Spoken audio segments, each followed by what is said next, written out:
And we figured out the audio, guys. We figured out the audio, and like now everything's coming in great. You guys should be able to hear me fine, I would imagine.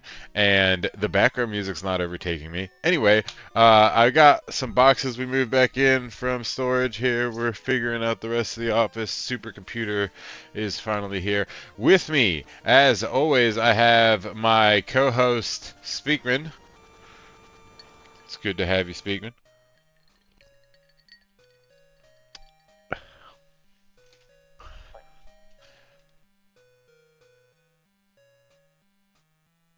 Oh, Oh, well, thank you for this. Thank you for the sub. 3 month streak there. Speaking, I appreciate that. Um, yeah, my wife put up a bunch of her books. We are trying to, so for those of you that don't know, in order to, there's the painting of Salem over there. In order to be qualified as a library, you have to have at least 1,000 books within whatever building that you have. So we're still unpacking books from our previous house. We're counting, we're above 500 right now. So we're trying to get like accredited as a library. First of all, there's tax breaks, but also just because so we can be like, yeah, we got a library.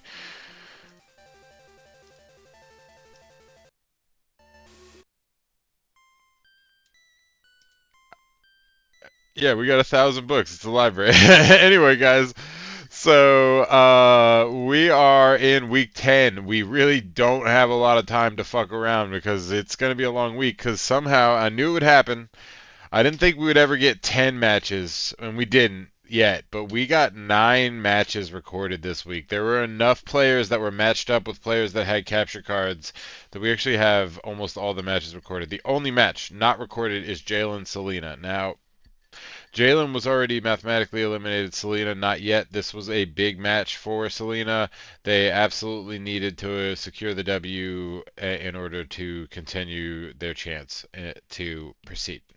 Unfortunately, that match did end with a win for Jalen by 4. So that technically ends Selena's chance, I believe, for their eligibility, if I'm not mistaken. So I believe. Oh, hang on. Let me make sure we got the right. I wanna boop here. Say that again.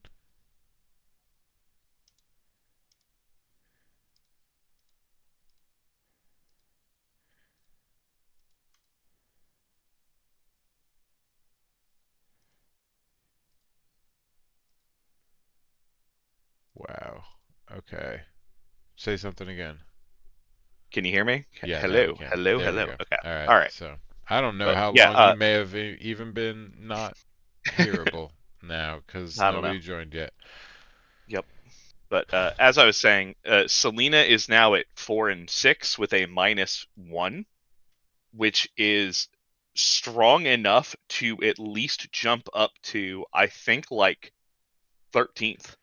Are you telling me Like, that it is? Well, we'll have the standings re-updated soon. But so Selena just lost. no, They Selena won. No, Selena lost to Jalen by 4. Oh, Selena lost to Jalen? Yeah. Oh, you colored this thing wrong. Oh, did I? Schedule. Yeah. Okay. Okay, so I'm the idiot. Yeah, Okay. no, yeah, I said it right on the stream, but I colored it wrong on the sheet. I see what you're saying. Okay. Yes, Okay. Yep. there we go. There we go. So Okay. Jordan, be careful with that. Let me make sure. Yeah, everybody else seems right. That one was backwards. Sorry. Yeah, Jalen won by 4. So Selena now is mathematically eliminated. They needed to win that in order to have a shot. Rest And in peace. now they do not. So that is the only non-recorded match. That's it. That's everybody. This leads on to the matches. Um, we're gonna also later on in the stream have a guest star in the way of Brian's gonna come on and commentate a few matches with us. And then we have some announcements for the end of the season coming up soon. And we should have the standings potentially updated already by the end of the stream to go with that. And then I believe a little fun tidbit is Speakman and Philip are going to do the their roulette live on stream. So I can either do it for both of them, so it's live on the stream, and we can just do one team at a time, and we'll figure it out. But they're gonna do it live on stream, so that's gonna be fun. First match, not a lot to talk about. This is Jordan Herrera, or oops, sorry to use your government there, JH versus JG. And yeah, JG already mathematically eliminated, so like crabs in a bucket, her whole goal is to pull people down with her. And Jordan is actually one of the higher ranked players. He's trying to pass Dan and Brendan now to get rank 1 for the season. So we'll see. Let's see what happens. All right, you ready? I'm ready. All right, 1, 2, 3, go. And I'm gonna mute that, and then we can turn this volume up because Actually, Jordan was already ahead of Brendan and Jay by a substantial amount of plus minus. Yep. Having a plus 21 going into this week. Yeah, he had a really good score. So he's literally just trying to fight for first place. Exactly. So like winning this match at all means that Dan has to win his match by like at least a certain amount. So like let's say that Jordan wins this by 6. Let's just say that. He would have a 27. So Dan would have to win by at least 2, if not by 3, to still be number 1. Yeah. He'd have to win, and it would have to be at least by 2. Minimum. You could argue, I don't know if they've fought and who won in that, but that would be the tiebreaker matchup would be like if Dan beat Jordan, he would be higher if they were tied.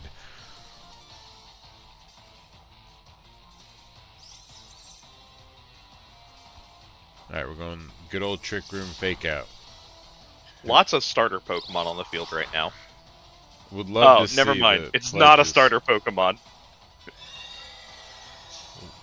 One isn't. One of them is not a starter Pokemon.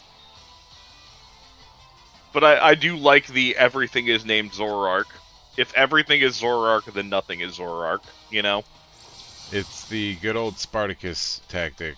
Now that was a significant amount of damage for a Thwackey to be doing.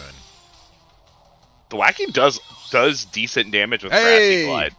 It was a Zoroark! Hey look, the Zoroark is dead. Would you look at that?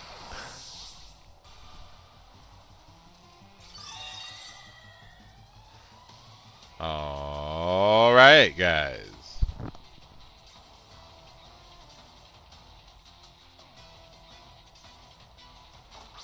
I'd like to thank everybody for joining us this week. It should be a really fun week, I think.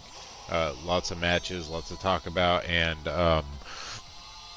also, you know, we're just having a good time. And then there's some special announcements and the little roulette at the end. We're also ending up this season. This is the next 2 weeks. That's the last 2 weeks after this week. So like this is week 10. Then we have week 11, which is upcoming, and then week 12, and then we go playoffs. So we're closing the season now. It's wild. It has been a long but fun season. I'll say that. Very interesting season. I've had a lot of fun on my matches. I haven't had a lot of fun in the season per se necessarily, but I have a lot of fun in my matches because I've been having a stressful outside of season life, but I've been doing like roulettes and just having a lot of fun with my sets and stuff. So it's been a really cool season. And then also I think that the pick 2, or rather the 2 pools was really good. We had really awesome wires and wire injections. Everything we did this year so far, I thought was a lot of fun. Yeah, I will say, letting my team every week has made it so that even when my team was not my favorite combination of Pokemon, I have had more fun with crafting because I've had to build around restriction.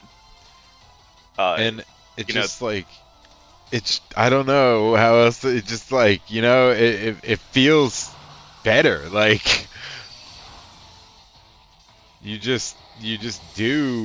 have more to play with. Like there's things that you might not have paired together and you'd be like, fuck, now I have to pair them together, how do I make this work?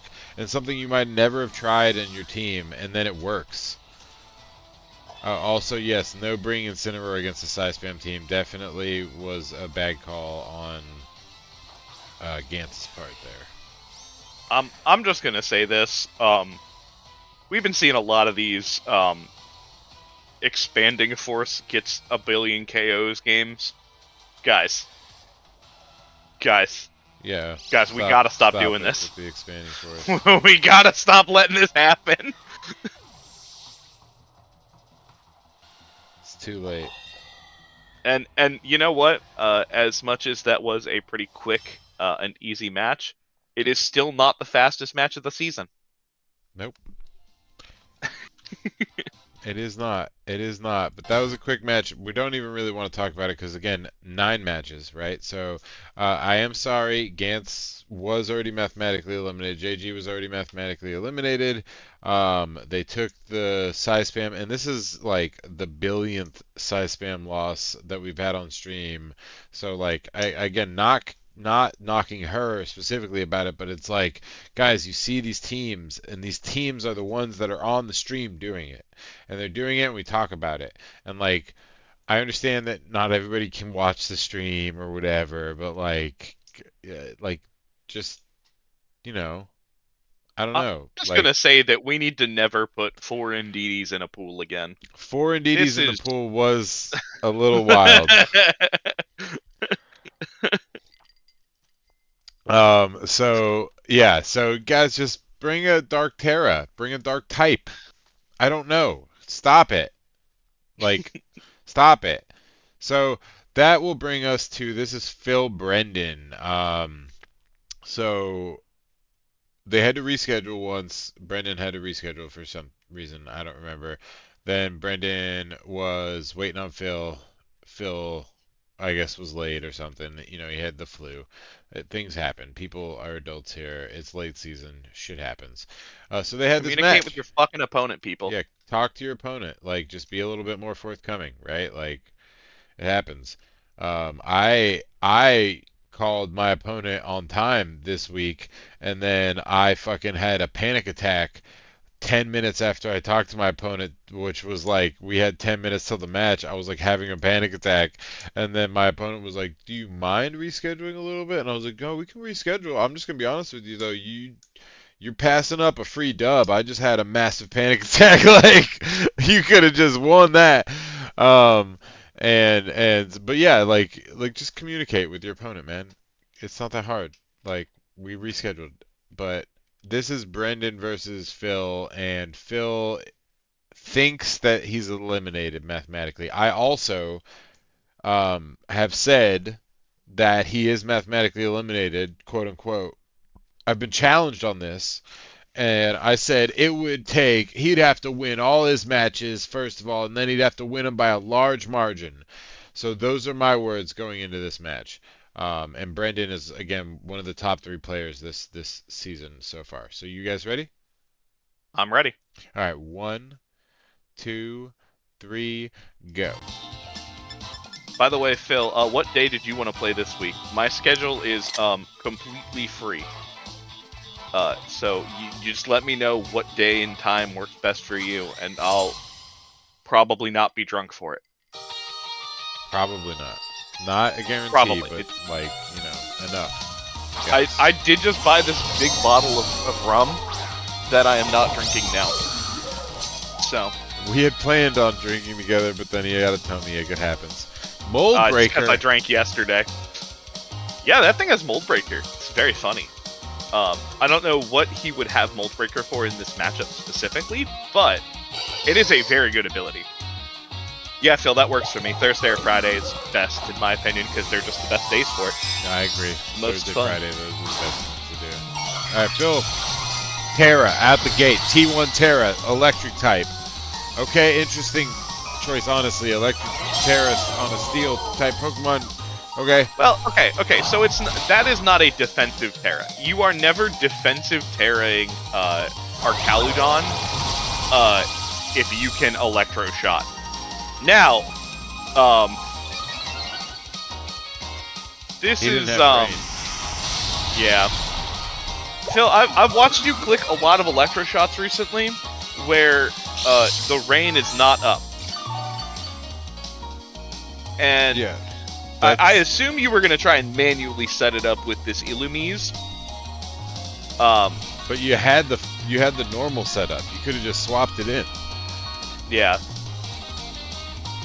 I think that you unfortunately made a decision that leaves you very vulnerable to the fake out from the Tinkaton on turn 1.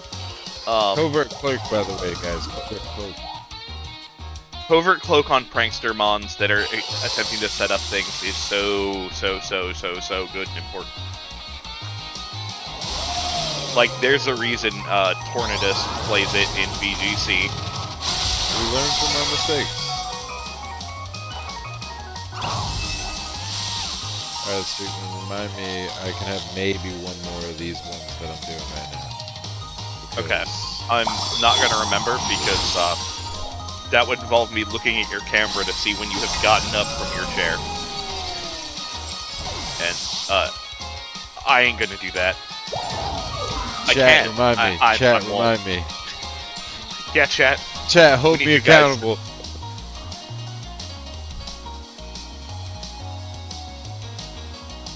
I said maybe one more. That means probably one more. Add a little bit of now I have to wonder, is this Charizard named after Tamias, like the dragon from Yu-Gi-Oh? Yes, it because is. You spelled it incorrectly. I know. Like, I've told him that before. It is, and he has spelled it incorrectly. But you know what? I keep letting it slide because I'm like, at this point, that's just how that's a new name. That's a new name, and that's Phil's name. Ooh, full para on the Illumise. But Arbo got one-shot by a Hurricane. Get fucked, Arbo. And we got the seed. So yep. Good evening, Jay. Welcome to the chat. A little bit of blood orange syrup. The boy. Will, you can fill up a lot with the liquor and then have a little bit of the cranberry juice, and then you have the blood orange syrup, and it balances out the flavor, so it's not like heavy liquor tasting. I need Corey to make my drinks for streams. I need to have Corey come for streams and be at my house and make my drinks. He's a bartender. That sounds sick. So I'd be interested. Be awesome. Yeah, we have playoffs. I like fly you out for playoffs or the finals stream. I get Corey to come out. We like have you over here on the if you're looking, have you over here. We'll have Corey in the back with the drinks. Like right? Finals.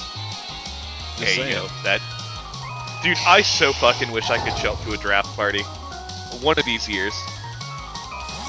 We just need to have it one weekend earlier, and I need to have money in December to be able to pay for, a flight, hotel, and everything.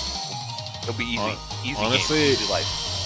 If we could, when it is every year, if we could, maybe start, a payment plan or something, we could, work it out together. But, yeah, no, next year, I won't be able to do any of the hosting this time. Specifically, I'll have a 6-month-old, or 7-month-old at the time.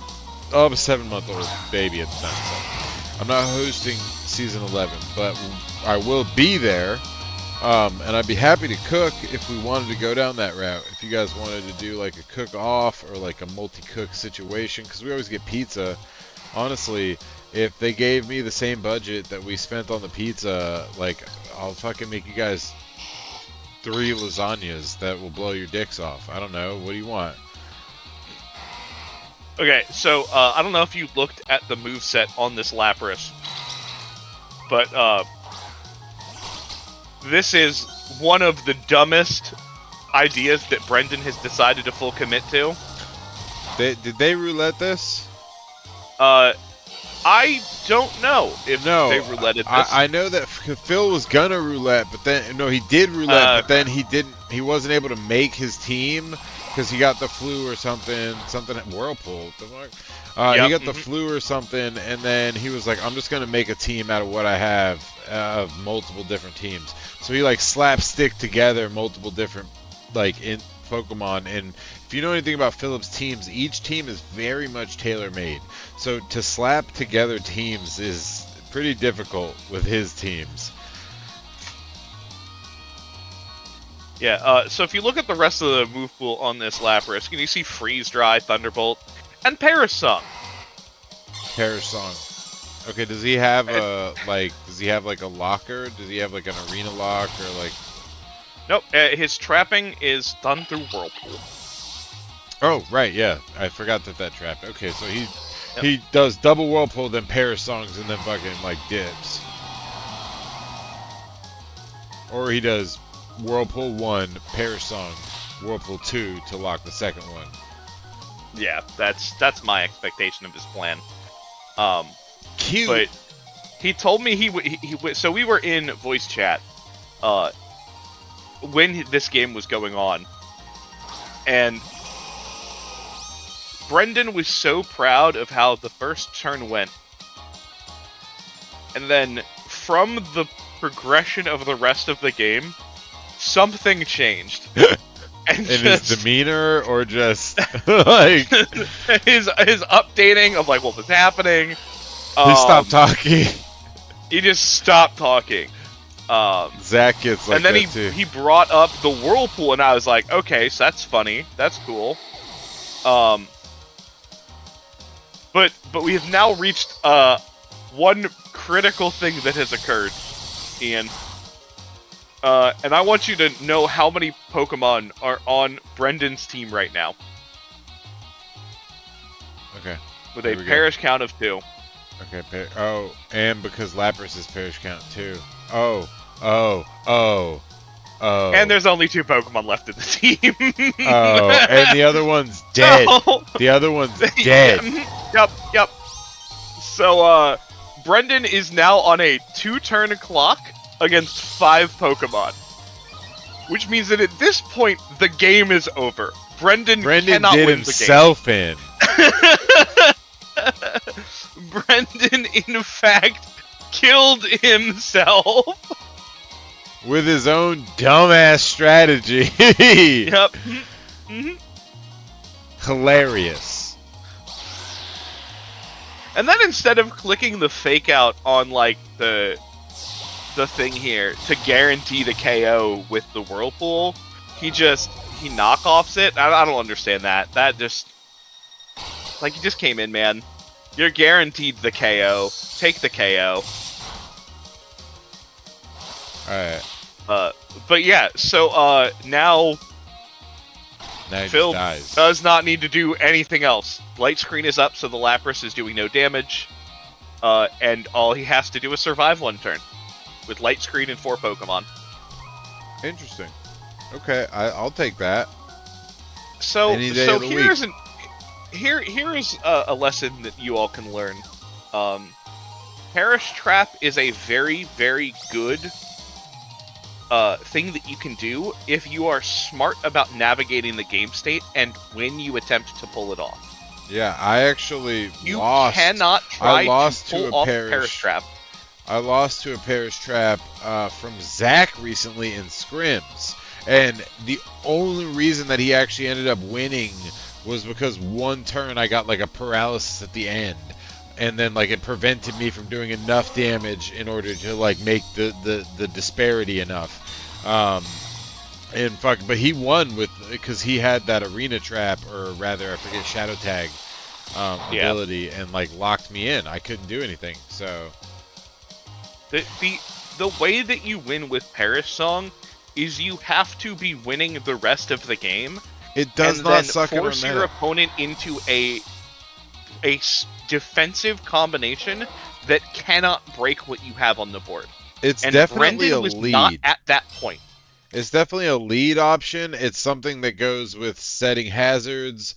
And it's not terrible. Stop listening to Jordan because Jordan is jaded. First of all, Jordan's like, I spent 4 years, I spent 5 years trying to make intimidate fake out on every Pokemon work, and then finally after six seasons, I got my dub after I let it go. Stop trying to set hazards. Stop trying to pair. Don't let his lack of inspiration cloud your judgment. All right, it As still can work in our meta. You just have to do it right. as one of the only people to have won a game by Perish Songing their opponent, you have to play it so smart and conservative, and Brendan did not do that That's the because key point. Brendan just kind of does shit. That's the key point that we should focus on there. I mean, it's not bad. It does require some thought though. So we're gonna move on now. We're going into Ty versus Zach. Now, what match am I even on? Because we've been kind of Well, this zooming. is match 3. Okay, so we're gonna do match 3 and 4, and then we're gonna invite in our guest star for the week on match 5 at the start of match 5. So I'll message him at the end of match 4 or the middle of match 4. Anyway, Ty versus Zach. Now Ty having a great season. Zach not having a great season. Zach needs W's to secure his place and crawl his way back. And then Ty, I mean Ty's not secure yet. He doesn't have a I mean, guarantee yet, but go I was ahead. gonna say Zach hasn't been having a terrible season. It just hasn't been what we're normally used to seeing from It's Zach. not a usual performance, but also like I don't have the standings from last week, but like He was five he and was four. lower. I think he was even lower than me. No, he wasn't. He wasn't. But he was low. He was low for what he normally does, and he wasn't guaranteed a spot yet. So like, but Yeah. and Ty was higher than him. First of all, so going into this week, like this is big. First of all, Ty having a really good season, and if he were to win this week, he cements himself into playoffs because 7 guarantees, right? So he's really trying to win. Plus, it's a former champion. This is all about cementing Ty's legacy of this season that he tried hard, he actually did well, he drafted well, he tried hard, he traded well, he did his thing, right? So, like, this is an important match for him, and Zach needs this victory in order to get himself into a comfortable position where he can, like, not fuck around the last 2 weeks, but at least be in a comfortable spot, right? So that's where we are here. I'm ready when you are. We're going to actually have to go to 38 seconds, though, Speakman. Yep, I'm already there. All right, 1, 2, 3, go. And we'll get into this.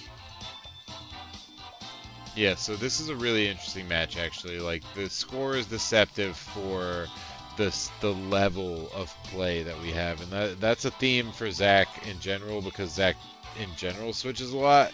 But when he goes up against an opponent that is trying to match his freak, if you will, if you'll I was kind of both hoping and not hoping you would say that phrase. if you'll like forgive my turn of phrase, then you get to a really technical match no matter the score. Jordan, I just don't think you know how to play Amoongus. I just don't think you know what you're doing with the mushroom. And you know what? That's fine. Everyone has those Pokemon that they're not good with. For example, I'm not good with Pokemon that aren't named Amoongus. That's true.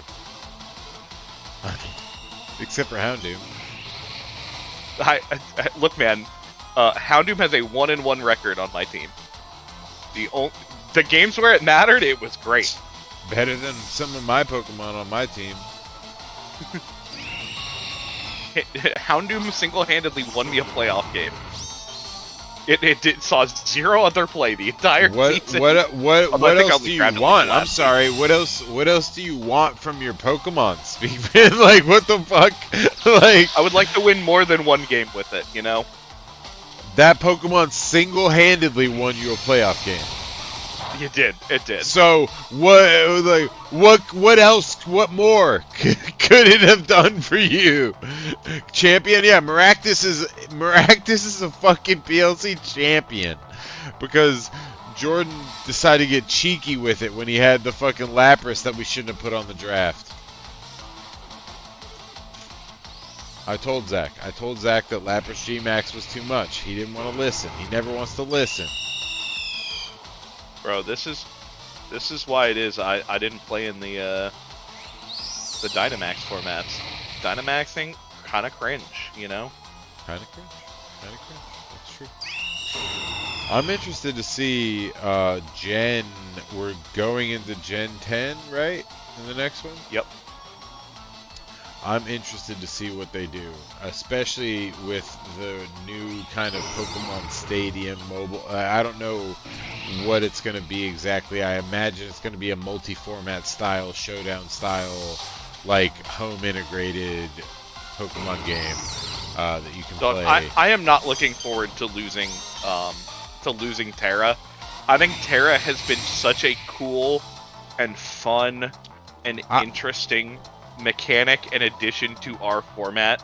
I don't know if we will lose Terra because I mean I would you know what, we might. I'm going to be honest. Obviously, we might. But Terra is exactly what the game needed competitively, that it makes sense to keep it going. Whereas like Megas necessarily weren't, right? Like Z moves necessarily weren't. Like Maxes definitely fucking weren't.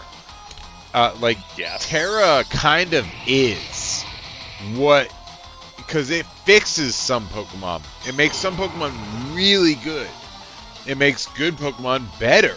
Like it's the best mechanic they've ever come up with. Zach tried to tell me at one point during Sword and Shield that Dynamax was really good because it made bad Pokemon a lot better than it boosted good Pokemon, and I was like, that is just the opposite of what this Pokemon ends up doing. No, like, you don't even there were need... very few bad Pokemon outside of the Gigantamax forms that had like really, really busted shit that they did. Yeah. That genuinely were like raised from being bad to becoming good. And the good Pokemon got double their HP and got to set up weather and terrains for free. Yeah, but even those Pokemon, you didn't even have to G-Max them. You would take the good Pokemon and just let them be, and then you would G-Max a partner next to them and do like G-Max Poison to give them plus special attack and let them just sweep. Like the free setup was just so disgusting, so unbalanced. Just absolutely never punished for like not playing setup moves. I'm still not used to having to play setup moves again because there was just no reason to do it in Gen 8. Max was the most toxic format. It just was. And Z moves, quite honestly, not Z moves, sorry, but Z moves was good.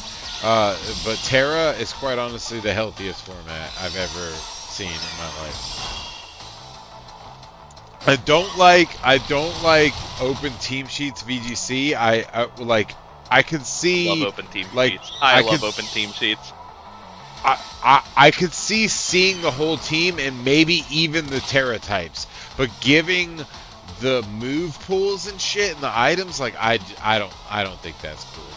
I see, and you and I are gonna always fundamentally disagree on that because I think that in an actual competitive environment,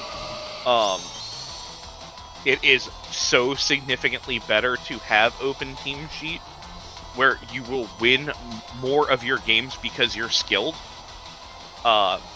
than the surprise factor loss really goes into things. And then you still have the surprise factor of like specialized EV spreads and natures and all that stuff that can make it so that a Pokemon like one of the funniest things I ever got to watch during an open team sheet game is watching someone go for like a physical move to Oko a Flutter Mane that would normally kill it every time, and the Flutter Mane takes like 75%, kills the guy. Because it's physically just bulky. Dude, max HP, max defense, choice specs Flutter Mane in the sun. I was like, dog, what? Absolute insanity. And you know, there's something to be said for that. I will say, yes, I think that there's a format for that, right? And I think that that's good. But I also think that there's merit to a format where you just see typings. You know, like Terra's included, Terra typings included. We can see each other's Terra typings. We can see each other's Pokemon. That's what we get, and I think that there's merit to that as well, in a way that like you will get some surprise victories, and there is a little bit more of a chance to it, right? But like also, I don't know, like being able to see my opponent's moves, like I feel like I will always make the most optimal play, and as a card game player. Here's the thing, though. As a card game player, I don't know what's in my opponent's hand. I have to assume they have lethal, right? I have to assume they have the counter. But, like, I don't know. As a card game player, I don't know. And, like... Doug, I, too, am a card game player. I know, so I don't understand. And like, what the fuck? I think... Because optimal play should be a thing that you should be able to do regardless of, like, hidden information. But the less hidden information that exists, the more likely you are to make it so that skill differential is important. Because, like, a good player will be a bad player 100% of the time. Bro. Look, man. You and I are always going to giving hand knowledge. You're giving hand knowledge here. You're giving hand knowledge. Would you support that in Magic and Yu-Gi-Oh? Dog, I've played competitive Magic where the first turn play in every game was I'm looking at your hand and making you discard the best card out of it. Every turn one. That's not like an exaggeration. The best card in the format is a card called Thoughtseize. We're just gonna you look at your opponent's hand, discard a card out of it, and you lose 2 life. I got you. So like, yeah, you know what? I'm used to that. Yeah, but that's one turn. You still get the draw, and then the searches, and then the extra draws, whatever. All right, we fundamentally disagree. I just feel like there should be an air of mystery, at least some hint or ability to surprise your opponent with like a sneak move, or you know what I mean, or like a sneak, you know, like why does this guy have Terra Bug? Why does he have that? And then like you don't think, oh shit, Hexorus has first impression. He's gonna fucking Terra Bug first impression something. You know, not that that's good. It's not good, but it's cute, and it could happen better in a format where you didn't see my move. I think that cute stuff being rewarded for one game, and then you have 2 games that are significantly less interesting and fun because the element of surprise is gone. I would much rather have it be that you are playing more consistent stuff. Not just every game to warrant streamed. The fact that you have what? Not every game streamed, especially in TCG. What do you mean? What do you mean? Not every game is streamed? What? Hold on. No. When you are playing a game against an opponent, and you sit down and you play your first game, and they do Terra Bug first impression, you now know that that's a thing in games 2 and 3, and you're like, all right, that's easy enough to play around. I forgot about the BO2. The fact that we're talking about, I like a best 2 out of 3, and that's the thing. Okay. Is that in best of 1, cute play being rewarded is fine. I like that. But in a competitive best 2 out of 3 environment, I want luck and surprise factor to be the least significant thing possible, and I want it to come down more to a testament of skill. Fair enough. That's also, //Sandslash, quite correct. You know, this Pokemon has done a shit ton of work all season. Sandslash should definitely be the poster boy for the Pokemon of the season. I If honestly, if anybody, somebody contact of the graphic designers, right? Like Jackson will do a design for me. He'll do a design for me, but I'm not gonna ask Jackson to do a sand slash design. You know who will probably do a sand slash design that is a designer and that is in the league and is not Steven, by the way, is Corey. So if you ask Corey to do a fucking slash sand slash design, I can almost guarantee you that he will fucking do you a design. And then not only can we make it a sticker in the Discord, but we can also probably make it a fucking t-shirt. Yo, that's a fucking idea. I like that idea. So somebody approach Corey and get the ball moving on that. It's not going to be me. I'm making a drink right now. This is your last one, Ian. Oh yeah, hey, accountability. As your accountability buddy, I gotta keep you honest, gotta keep you on your toes. This game's actually been really interesting. I think Zach played the beginning really badly, and then has managed to come back in a really significant way. Well, that is one of the staples of Zach's play, right? Is that like? No, I don't mean that he starts bad. That's a fucked up statement there. I don't mean that he starts bad. No, but the staple of Zach's play. The staple of Zach's play is that he is able to be in a situation and make the best call in whatever situation he's in. Like, all right, I'm trapped here. I'm locked into this move. You know what I mean? Like, in general, like, take the situation he's in and be like, how do I optimize this play? And that's what I respect about him as a Pokemon player.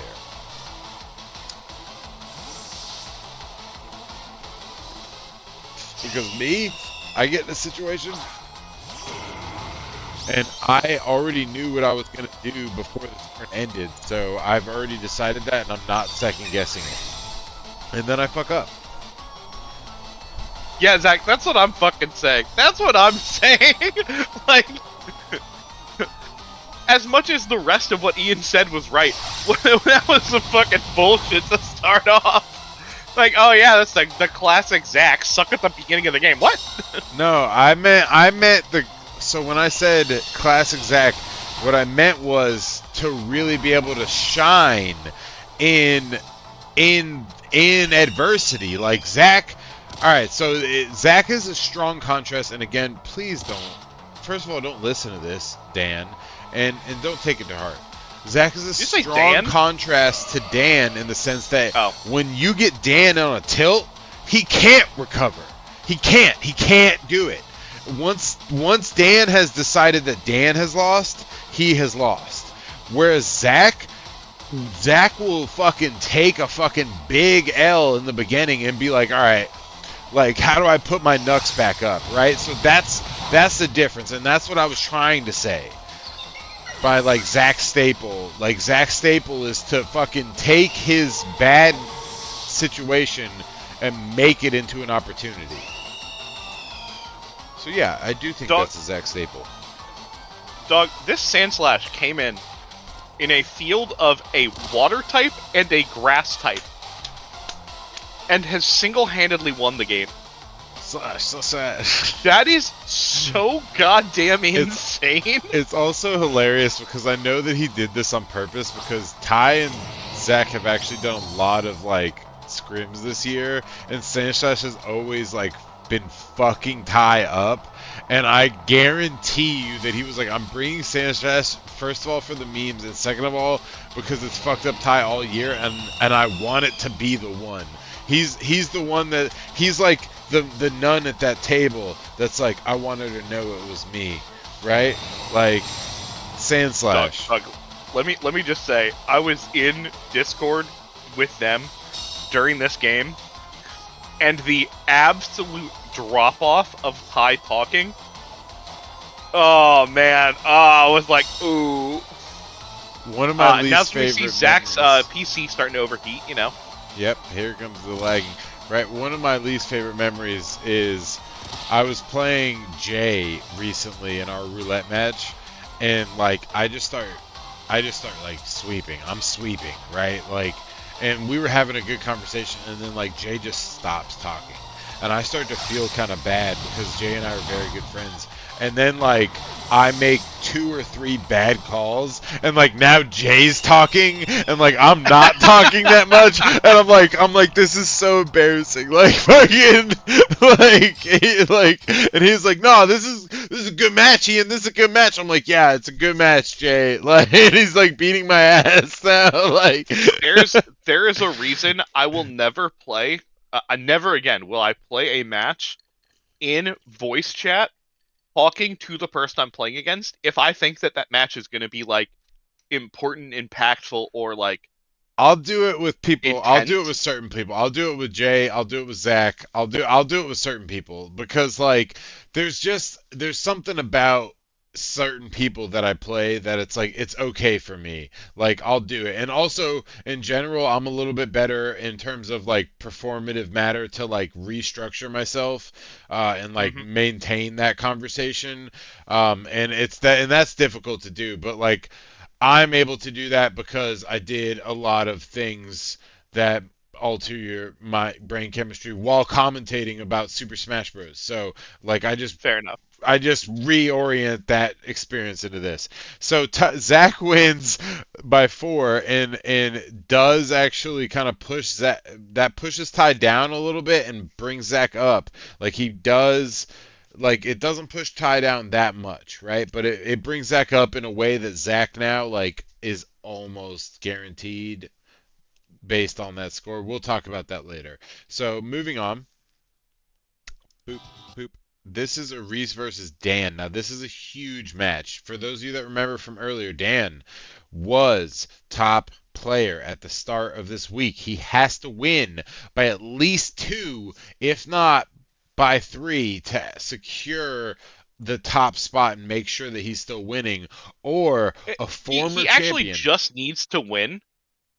He had a win advantage over every other player at the time. I know, but Uh, Jordan had won. We already he know by this game that Jordan had won by 6, so we know that Yeah, but if Dan wins at all, like he stays in top spot it because at that depends point on their he'd be at 9-1. tiebreakers. It depends on their That's not how. tiebreakers. But he would have 18 points to Jordan's 16 points, no matter what. If Dan wins, that's No, because Jordan has 16 points now. Oh, if Dan wins, yeah, sure. if Dan Yeah, wins, right? yeah, Yes, if exactly. Dan wins, Dan yeah, needs a win to stay in top spot. yeah, exactly. No I'm matter sorry, what, if Dan loses, goes misunderstood. down to That's second. right. That's right. Yeah, I misunderstood. So, yeah, so exactly. Like Dan just needs to win here, and Reese is already up there. He doesn't necessarily need the win to secure it. He kind of already is mathematically secured because his plus minus, and that I will argue is that his plus minus was so fucking dramatically high at the 6-2 mark. Like it was He just okay. He could have had a chance of missing out, but it was like, it was astronomical. I was confident in yeah, saying that Aris had secured his victory. I was confident in that one. The one that I I was a could little not calc out the math to figure out what the situation would have to be for Reese to get eliminated. And we If already that tells you kind of anything. saw this match, so it's funny. Wait, let me make sure we saw this match before I say anything because I'm pretty sure we did. We already saw this match, so I had thought that Philip was mathematically eliminated. I said he would have to win by crazy margins, blah, blah, blah. He would have to win every match, and one of his next opponents is like top ranked player. He beat Brendan by 4. And fucking Philip is not mathematically eliminated right now. Just so you know, he is Yep. technically not mathematically eliminated. So I have to eat my words. Philip is not mathematically eliminated based on his performance. Now, Aris here is pretty much guaranteed. Like the odds of him not making playoffs are astronomical. But if he wins this match, he guarantees it no matter what. And Dan Correct. needs to He win. can't miss it. Dan needs to win just to prevent the chance of Jordan passing him. If Dan loses by any amount, because we saw that Jordan won by 6, he will lose top spot. And Jordan also former champion. So let's see what happens. You ready? I'm ready. All right, 1, 2, 3, go. I should have fucking probably started us and then done the. We gotta work. I gotta work on that. That's me. That's me. I gotta work on the fucking You and I will preamble. work on that in the off season. You know. We'll Yeah, figure out I'm down. how to get better at this, because Exactly. I think we both have ways we can improve as commentators to make this a right running ship that definitely doesn't require me to be up until 1 o'clock in the morning on Sorry about April that, by the way. 12th. No, But that was just funny. also, I think that at this point in the season, I think that Sandslash deserves its own meme and it deserves its own shirt. It just does. It absolutely does. It does. I don't know of any other Pokemon that like stands out from just how dumb consistent it's been in a season than Sandslash this season. Like, especially not this season. Like, and it's not even like it's not the best sand abuser at all by a long shot. It's like, not. I would argue it's probably the worst sand rusher that we've got. It has outperformed every other sand rusher by a long shot. All right, I really like the nickname Pickles for this this Thwacky. I'm not gonna lie, it's cute. I like it. We're going T-Worn Terra. Oh, Belly Bolt. all right. Not a fan of that. That is a. I don't know how I feel about that as a turn one Terra. Terra? I don't know how I feel about that as a turn one Terra into this combination. Hang on, I gotta call Zach, not Roselle, but what the fuck are you doing? Man, what is this? And I say this as someone who likes to believe that they understand very fundamentally what you should be doing with Terra. I don't like that Terra there, because you're already like not needing to be super defensive on turn one. You've got a defensive advantage already built into the game state, so you're allowing a Pokemon that is really good at setting up to set up in front of you. You're not really progressing a game state, and you're not preventing yourself from dying. Nor are you really reducing a lot of the damage you're about to take, because you're about to get, dark moved into oblivion. Chat, I just realized I fucked up a chess move, and I may have given my friend advantage. I was +4, and now I'm about to be -2. God damn it. See, Zach, I do think that, in the exact matchup, yes, but I think that in the game state that we were in, where you're staring down a Pokemon that can set up and has been known to set up really heavily, that is going to be doing neutral damage regardless, and a lot of heavy hitters on Irisa's team are going to do neutral damage. I just don't think that defensive tearing into a steel type is super significant compared to a lot of the other things. Nothing on this team is going to be doing anything but neutral damage on both steel and electric. Yeah. It just wasn't an optimized call. I don't agree with the call, especially not on a turn 1 Terra. I think that there is an argument to be made that, yeah, that is probably correct in a lot of planning that you do, but I think if I'm looking at the games, I'm looking at the team that Iris brought, I'm not doing it. Ooh, living that vacuum wave is huge. And that Spadef, oh god, the Spadef drop.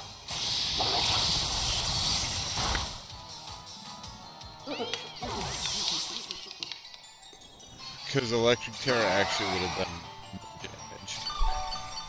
And it would have been more useful. Even Electric Terra wouldn't have significantly changed the status of everything.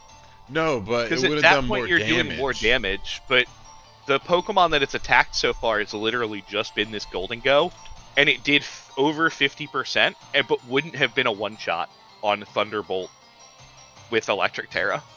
Yeah, so but then he could have focused the Thunderbolt on the other Pokemon and then used his sub Pokemon to attack the Goldengo for the kill.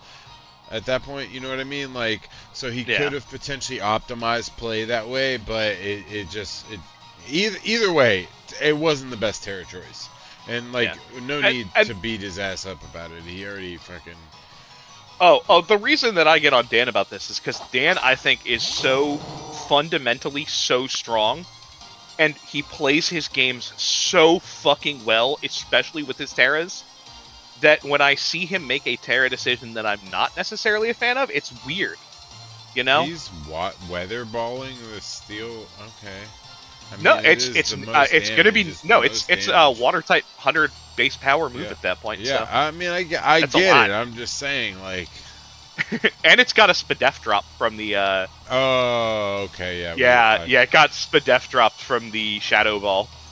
So now I will say he did discourage getting good as Golded, but Empoleon was kind of discouraging that too, I guess, because very, very resisted. We get the kill. Rest in peace, Empoleon. Going apart. Here we go. We outspeed. We just do max speed. I mean, And then if you're getting outsped, I'm sorry, if you're getting outsped by Belly Bolt, you are, well, you might be a Pokemon on my team. Hey, it's the Jeff Foxworthy. You might be a redneck. If you went to Little Caesars on Friday night for pizza. Yo, look, we hate on Little Caesars. They got It's that pretzel pizza. Pretzel bread. They got that pretzel Cheese. pizza. It's really good. Alright, now this Palafin seems like a problem.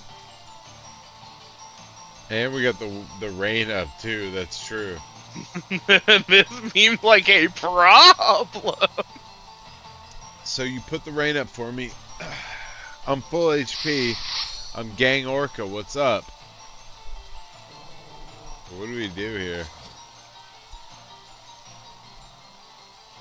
Oh, did you message Brendan or Brian, whatever his name is? What match are we on right now? Match 4. Are we on that for real?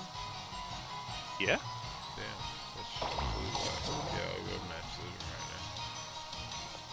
Playlist. Yeah, we are on match 4. Okay. Yeah, let's put that on the next one.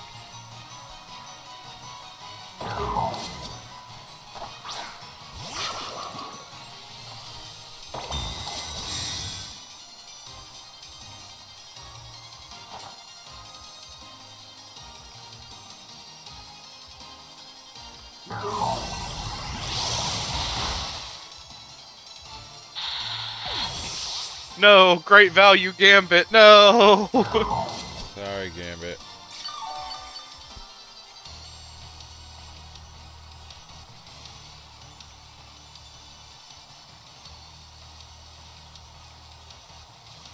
Man, and we get to heal up the damage we inflicted ourselves with Wave Crash. That's wild.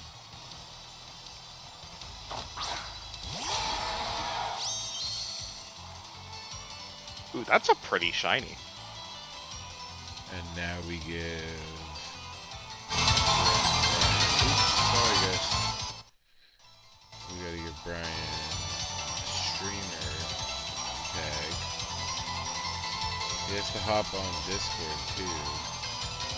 There he is. Bro, we give him a streamer tag.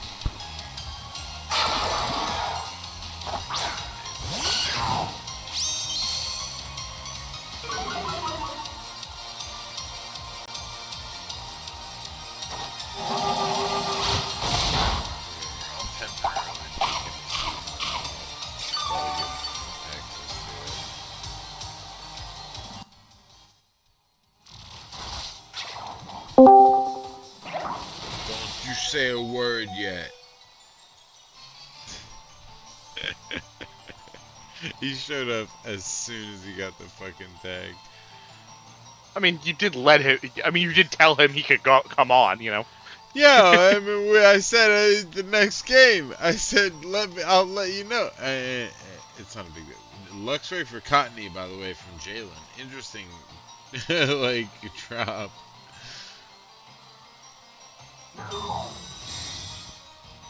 I mean, what's it matter, right? Yeah. 30 minutes left in the clock.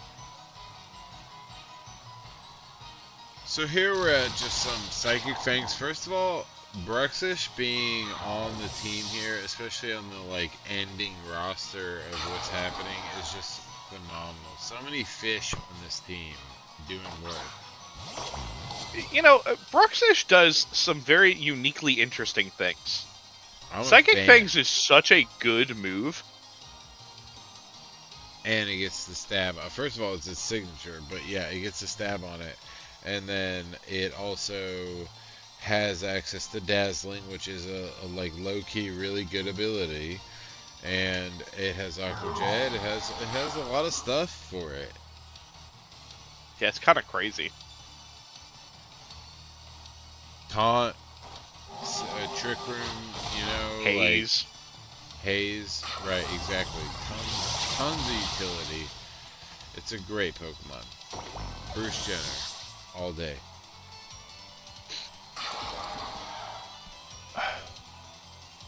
As much as it is kind of an ugly Pokemon, I think Bruxish has always kind of seemed like a later in the season, this is really good mon. Like, Because once nobody people picks have it up. kind of... I've been the only one that has used it in like consistent weeks. There's been a couple people that have picked it up and then dropped it. Like nobody picks it up because nobody thinks about it. It's so good though. Makes we've you got mad. we've got Brave Bird. We burden, we not foul playing. Okay, alright, I dig Thanks it. or whatever, fuck it. I mean, you gotta carry one attacking move on He got the Murkrow. kill. I was not expecting that to outspeed, I'm not gonna lie to you, dog. He got the kill on the Murkrow. That was cute. Yep. So he does win, and as we know, that affects the standings a little bit. Jordan H, passes Dan for #1 spot this week, making himself the #1 ranked player for season 10 so far. There are 2 weeks left. That's very interesting. Let's move on to the next match. And Dan, I you, would you like played to welcome. really well too, but ooh, Yeah, you did play man, well. you got fished. Yeah, there was a lot of fish going on there, and I tried to make some fish for Good Friday. Did not have a fish spatula, fucked it up, but I mean it was edible, but at most. Anyway, I would like to welcome to our stream our new guest stream commentator for the rest of the stream, which is Brian. This is Ew. when I was gonna say this is when you talk. It was welcome to the stream, Brian. I sent you the match list. We're gonna start with Bosch versus SB. For those of you in Maryland, you know him as Josh. I know him as Bosch. That's just what I call him. That's just what I know him as. This is important because let me look at the standings. I want to make sure I know for sure. So SB is really trying to make it into and stay in the playoff race. Now Bosch is almost guaranteed playoffs. Not necessarily at this point of the match, but if Bosch can win this match, Bosch guarantees playoffs. So this is important for Bosch. SB needs to win this match to get into playoffs. That just is what it is. So this is an important match, and I think that we start pretty much immediately. So I am ready at 0-0 as long as my co-commentators are. I am ready. Yep, ready to go. All right, we're gonna go 1, 2, 3, and go. So 1, 2, 3, go. Now again, this is Bosch versus SB. Bosch got a $30 capture card at the start of the season. Was like, fuck it, yeah, I'll do that, whatever, and has been making killer recordings ever since. I appreciate it, Bosch. Now, here we have the SB match. Leading that intimidate. Okay, so what, like, I don't know. I what like to expect elegant here. asterisk. Like, All right, yeah, it might be elegant. So Bosch leading the King Gambit is interesting. You don't see that very often.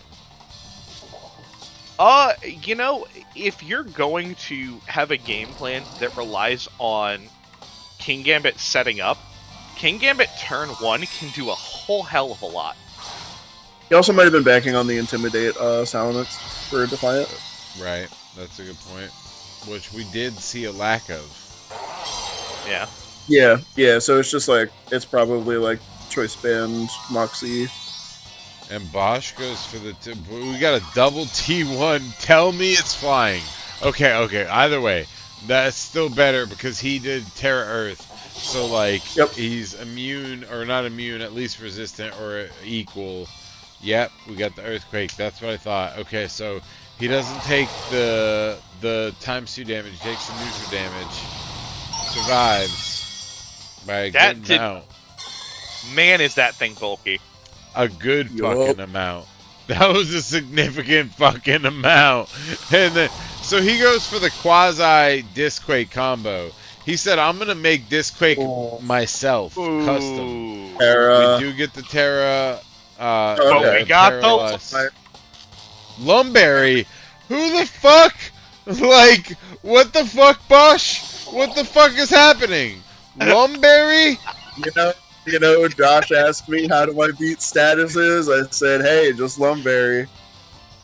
That's crazy. Okay, now we're definitely... And now we can just, like, click the Sucker Punch button, right? We should. What's he did? He did Kowtow Cleave, though. This is impossible. Yeah, it worked great here. Like that. Rage kind powder. Of good. Rage powder. Can you imagine? Okay. I would know. Why would you shouldn't click Rage Powder here because you know that you're getting double targeted. Because you're getting EQ discharged again. EQ discharged. Right. My bad. Hey, 3. Speakman, you held me accountable. We survive! We survive! Oh my God. We get the para! The second para! What the fuck is happening, bro?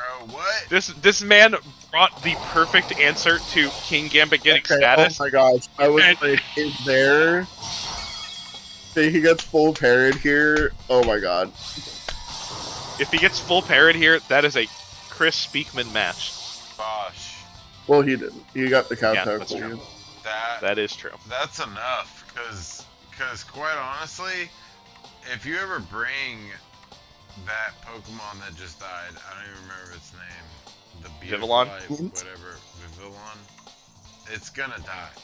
It's just there to do one thing at most, maybe two. Hey, it's there to do 2 things. That's what the focus sash is there for. Yeah, exactly. You use Tailwind on turn 1. You click Pump. It did 3 things. Turn 2. Die. It did 3 things. It did not do 3 things. It did 2 things. It did 1 thing technically. It set up light screen. It got faked out. It got killed before it could attack the second time. The eel is dead. Oh He shit. is dead. The Sucker Punch was +2, and we're getting to set up the Florgus next to it. And he already got the Florgus. fucking Supreme Overlord boost from the loss of the other Pokemon. Pretty sure it was Defiant. Supreme Overlord also only triggers when you switch in. It doesn't passively happen if your thing dies. Didn't know. Yep. Didn't know. Look, as a person who played King Gambit Florgus, this exact combo for a whole season, what a lovely combo. What a wonderful combo. Oh, here comes the decorate combo, right? I'm gonna decorate my Mudsdale. I make it look fancy. I already used my Terra, I don't care. I'm gonna Sucker Punch it.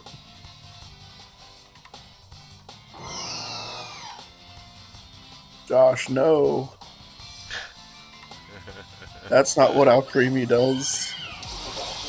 Oh, okay. I guess it is what Alcremie does. What, get punched in the face? Well, I it assume- decorates, like, so that Sucker Punch Yeah, would I have was- done nothing if he had It's decorated. I thought we were... Wait, whoa. If he Okay. had decorated, that would have been the most best turn. Like, insane. Is this No Mudsdale damage, not AV? no damage on the King Gambit. Yo, is this Mudsdale not a salt test? That took a lot of damage from a +1 Moonblast. It can't be assault vested. It uses stealth rock. Oh, you're right. You're right. Look at him. Bro, Stealth Run Rocks. away. Stealth Rocks into Bosch's team when he's got Dragonite, Arcanine. Very funny. Good choice. Why is there a Hydro Pump? No. Oh no, not Hydro Pump. Oh no, baby. What is you doing? Hydro miss. Is Florida Baby, fast? be getting another drink right now. No, I'm not getting a drink. I'm getting a Okay. tea stick.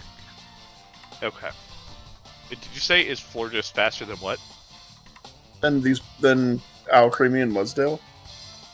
It's definitely faster than the Mudsdale. I don't remember if it was faster than the It was faster than the Alcremie last turn. Yeah, I thought it was. Okay. Protect the horse. Bosch versus SB, like, so Bosch, like, again, needed just for the guarantee, right? Like, but SB's no slouch. SB did make it to a finals on his first season and has been known to do upset matches.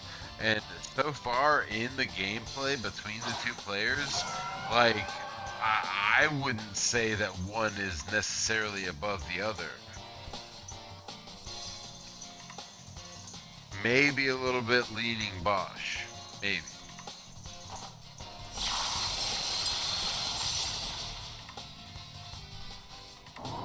Now, you know.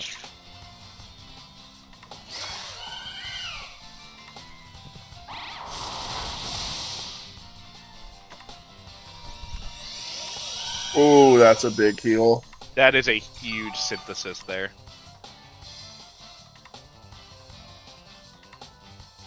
And we're calm-minded. Ooh, we're Yeah. off to the races.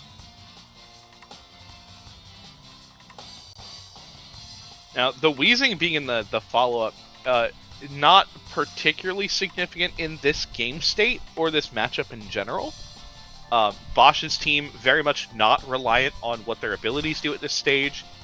It's kind of just a thing of cleaning up from here. I'm surprised we brought Wheezing without like any of its payoffs. Wheezing can do a lot of work, even without a payoff. Will-o-wisp. You can just get a ton of value out of neutralizing gas just being annoying. Yeah. Yeah, you certainly can. And having to plan around it, like some people will forego an item just for clear amulet or something. I brought ability shielded DD against Jalen Right. specifically because I was like, if I can play my game plan, I will beat the Wheezing and Slacking. But I have to play around Wheezing's Slacking lead, and I have to make a whole game plan around that lead. Like, even if the Slacking wasn't what was next to it, I have to make a game plan based around Wheezing being on the first two Pokemon out. Aromatisse, oh! Or healing. Aromatherapy, I'm sorry. I mean, the Florges. Florges. You know that move that it doesn't get? Florges killing it. Unstoppable now. Absolutely unstoppable. Doesn't matter what you do. The game is over. But, Yeah. you know, still. Healing again. Honestly, I'd have clicked. I would have just started clicking Calm Mind. You know how much damage Scald is dealing you. You know you're probably living it. Granted, at that point, you're kind of hoping that your other Pokemon can Yeah, take a hit. But well, you just freeze it. You just start clicking Ice Beam, freeze. well, I guess we don't have to watch out, but if he wants There's to 2 like minutes retain score, left in this match, just so you guys know. Yep. there's how much left? 2 minutes. Jeez. 9. They just sit here. They just sit here and pontificate in front of each other.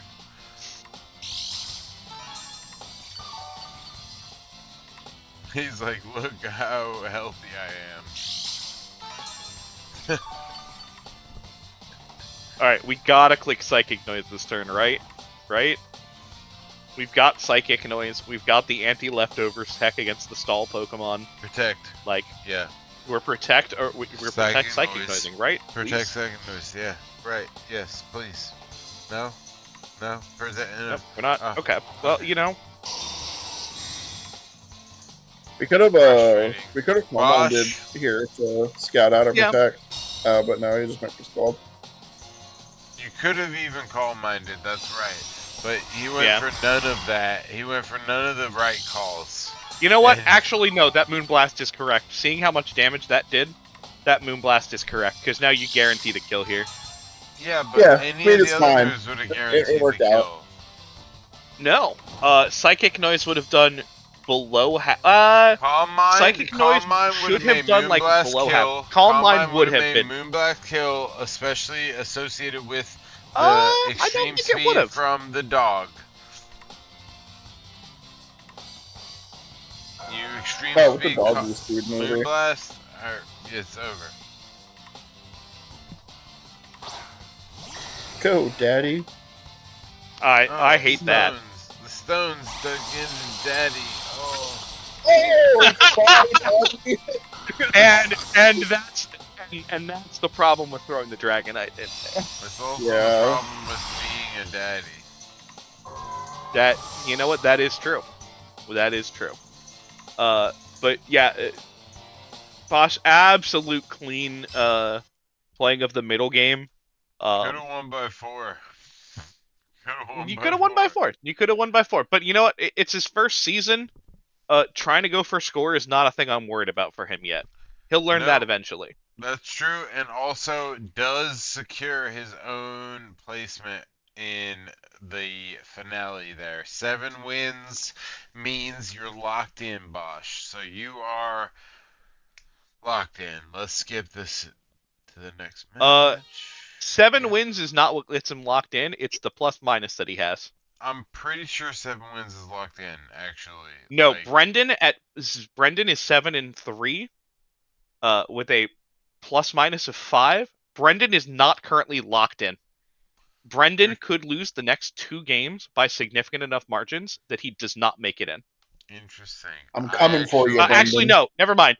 He is locked in. 7 wins is. Never mind. I forgot that. Yeah, that's that what I 13th thought. is Yeah, at 4 that's wins. what I fucking Never mind. thought. You're right. You're right. Cocksucker.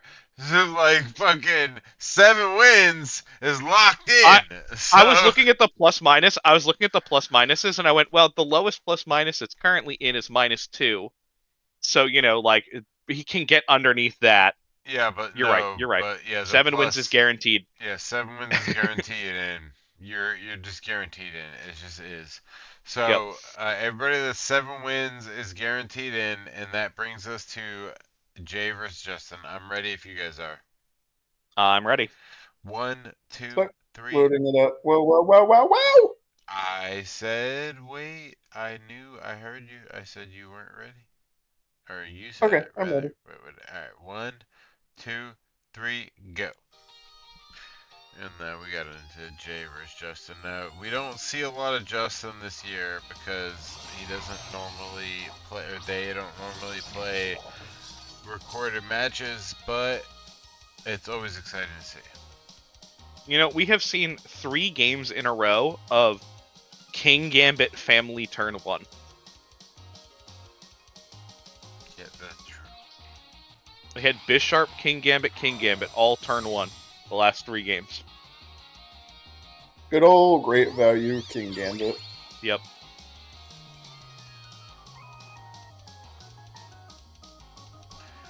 We have some players, so everybody that, I just want everybody to know, everybody that has 7 wins, you're locked in. You're making it. You're in the playoffs. So if you have 7 wins, you made it. So Brendan, you made it. Alright, you know? Bosch, you just made it with that last W. You made it. Reese, you got the W, you made it. Jordan H, you got the W, you made it. Dan, you already knew you made it. I mean, well, both Dan and Jordan knew that they had made it. Jay's got a match to play, but he has 7. Jay had so 7 wins. He has made it. And yeah, that's everybody that's made it so far. Everybody else, you could still lose. Just that way. Hope you do. Fuck you. This is I don't think I've ever seen Minior played. I know, and like also, this is fucking dope because last week, he won with Minior on his team. yeah. Did the Minior like do stuff? The Minior swept. Yeah, the Minior did a lot. Alright, Ooh, so big sucker punch. okay. I see why Jay said he did not like the way he played this game at all. Man, Explain. turn 1 has these first 2 turns have made me a little bit sad. In the face of Lucario Torterra, I mean, I understand being threatened and not wanting to waste the Terra on turn 1. I think that was correct. I think hitting the follow me was a little ambitious on turn 2, and it does kind of suck using your Terra up on turn 2 on a Pokemon that has lost, 80% of its HP. It's just a feels bad moment. Like, you're guaranteed that this Pokemon is going to die at some point soon, and you're like, damn, now I can get, like, I'm getting so significantly less valued out of this Terra. Granted, he did manage to guarantee the kill on the Torterra, which is important as heck, because we've seen that Torterra do a lot of work. That's true. But, just feels bad. Just feels bad. And that's one of the I things. think it was like, worth it if it. I think it's worth it. And then, ooh, that's a rough turn. That is a rough turn of events. Yeah.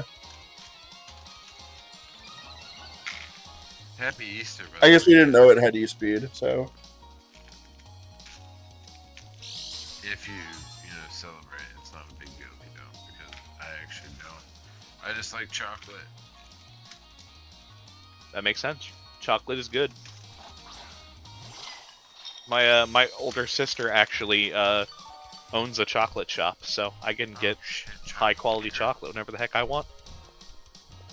You got a goddamn Willy Wonka. Get me some high quality chocolate. You're gonna get some high quality H2O. I'm not gonna lie, I have been going to this one place. There's some confectioner in town that makes the Dubai chocolate, which is not that great. It's pretty good. Whatever. It's not like that fancy though. Anyway, they make it. But it's still to some fucking corner store in town. And I go there, and they're sold out sometimes. I'm pissed about it because like I kind of do like it. I like it to like have it throughout the week. I take like a chunk off of this fucking stupid Dubai chocolate, and I just chew on that for a little bit, and I get pissed because they sell out of it. But it's not even that hard, so I'm like about to just make my own fucking chocolate because I make my own sriracha sauce. Why the fuck not else? Fair. Speaking of, also growing my own blueberries and strawberries and blackberries and peppers so I can grow my own sriracha sauce. At this point, I'm fucking gonna grow my own garlic too.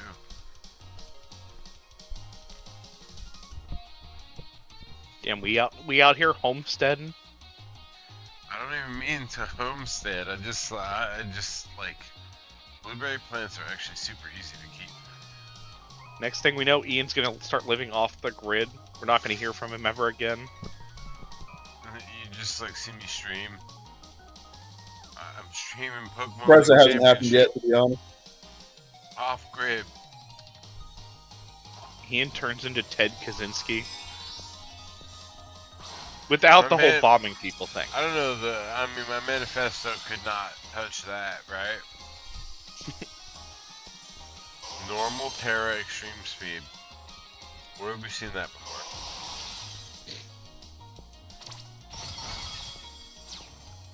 Oh, Not shit. Not that's- He shit. went for the Rotom. that was a Washing decision. machine, baby. Dude, Rotom Wash, just one of the coolest Pokemon to ever be made, ever, of all time. Fuck off, Hydro Pump. Wow. I feel like I'm sorry, Justin. That was that, harsh, but Justin, that could have been one of the best turns I'll have ever seen. If you had just attacked the King Gambit with the extreme speed, I think you might have killed. You might not have killed. I don't know. It depends on the attack stat and the defense and I don't know, King but investment, but who would have killed? King Gambit's almost dead. King Gambit's at like 40. It's in yellow. Or so. It's in yellow. Yeah, it got healed up to like 80 HP or so by the Poltergeist. But like, oh, that feels so sad. No, Zach, we don't need the Rotom Pokedex as a Pokemon to fight in battle. I disagree. What would it be like, Psychic type? Now, he said Electric Steel with Levitate. The typing would be great, but also kind of annoying. But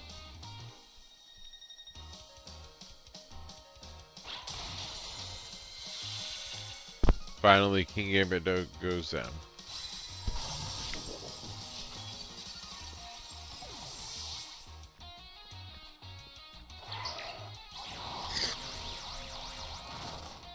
Why do you will-o-wisp with the fucking Lucario, dude? What? he tried to will-o-wisp the Lucario and got followed. Oh, right, my bad. Yeah, Ian, pay attention. Jeez. We don't Clever. commentate on the Pokemon that's occurring. Clever. Oh, that's Ryan, you very clearly have not watched any of the streams this season. Ian and I just do shit. Just riff, And then man. Zach gets mad when we don't talk about his games because there's nothing for us to say for half of them. There's nothing to talk about Zach's games. Zach's games are like technical. It's like, yeah, that was technically good. It wasn't fun to watch. I'm just kidding, Zach. Please don't think that. Zach's games as a whole are fun to watch if you watch it from beginning to end in one unadulterated segment. In the moment, watching a Zach game is like the watching paint dry equivalent at some points, because it's like, yeah, whoa, you know, can do a lot like of here's shit. two really clean switches and really good protects and all this shit, and it's like, man, this is a stream. His opponents do shit too.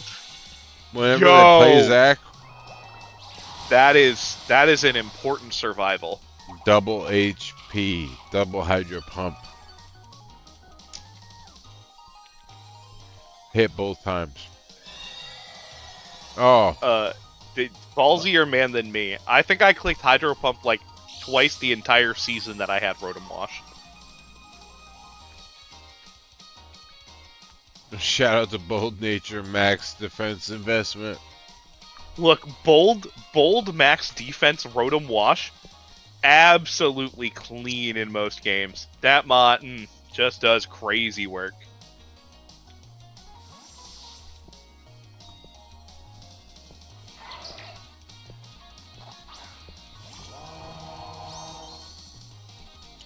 There he is, the weekend.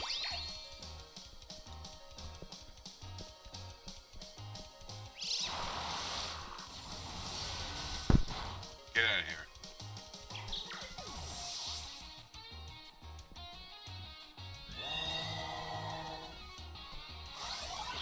There's really nothing you can do here.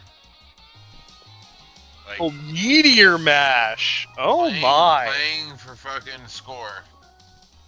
He hits Wait a Meteor second. Mash. That Lucario gets Meteor Mash? Yeah, why not? sure does. I didn't know that. I didn't know. Steel move. I have not looked at Lucario's stats and spread in genuinely like 7 years. I Not know that much. it is never on the draft board by the time I am making my first pick, and so I have never considered what that Pokemon can do. Rock Punch. Mushroom soup too.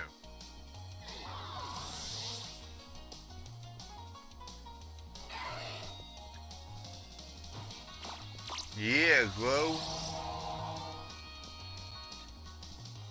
Anybody know? Okay. What?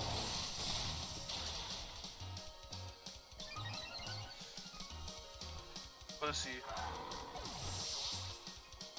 Yeah, glow. Everybody knows.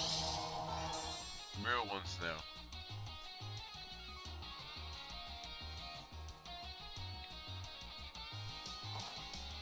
Glorilla.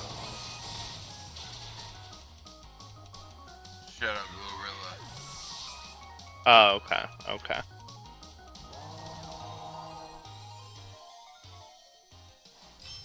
Wow, a very fun to watch 1-0. That's crazy. Good game.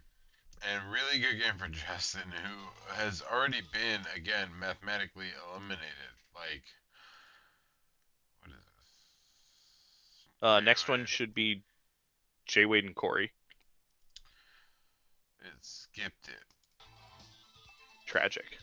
It's saying it's skipping it again. I'm going to go ahead and just add it back. Hang on. What'd you do, Jay Wade? I'm just kidding.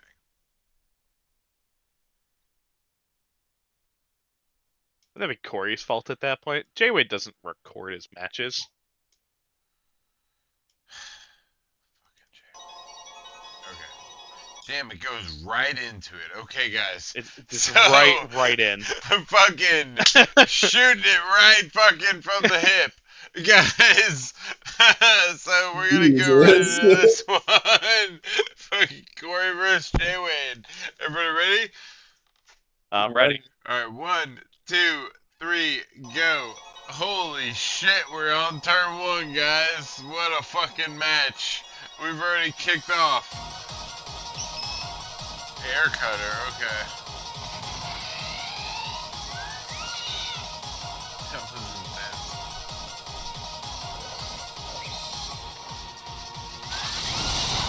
Kilowattra Hyper Voice.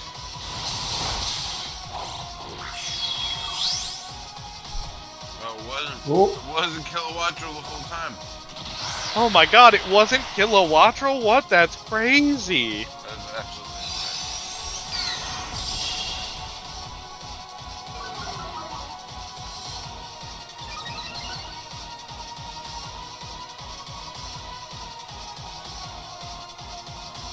You know, that happened, and I was like, I didn't think Kilowattra got Hyperboy.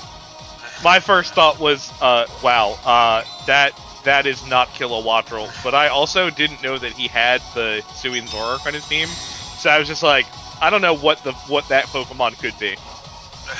But that does not seem right.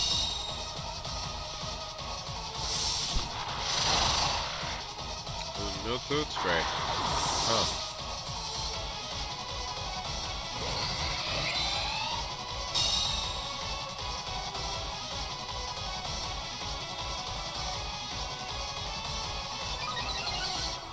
Okay, speed boost. We are in fact winning the speed game. Alright. Now this Kilowattrel. This one might be real. I'm not 100%.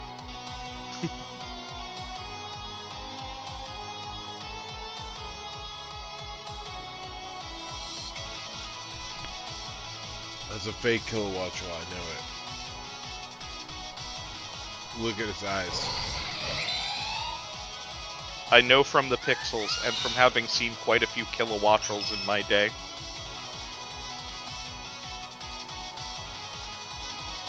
Anyone else? Anyone else remember obscure 2010s memes?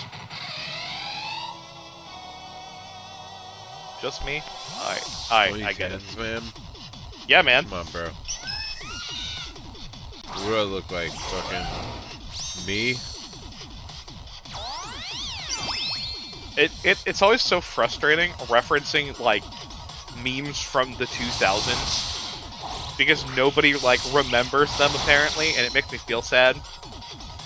Shit. I'll reference, In the 2000s. I'll reference like sending people Goatsy And they're like, why would you do that? I'm like, we were all terrible people in 2006. What do you expect? Yeah, What, it was what rough. do you mean, red versus blue, bro? What are you talking about? You ever wondered why we're here? You know? How do you think you fucking learned how to be an internet person? Alright, Clefairy goes down with the crit. Front guard is eliminated.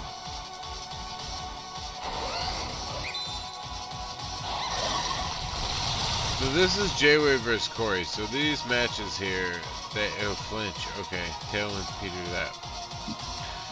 Flinch is pretty big there. That is an important flinch. An air cutter could have probably picked up that fucking Gallade.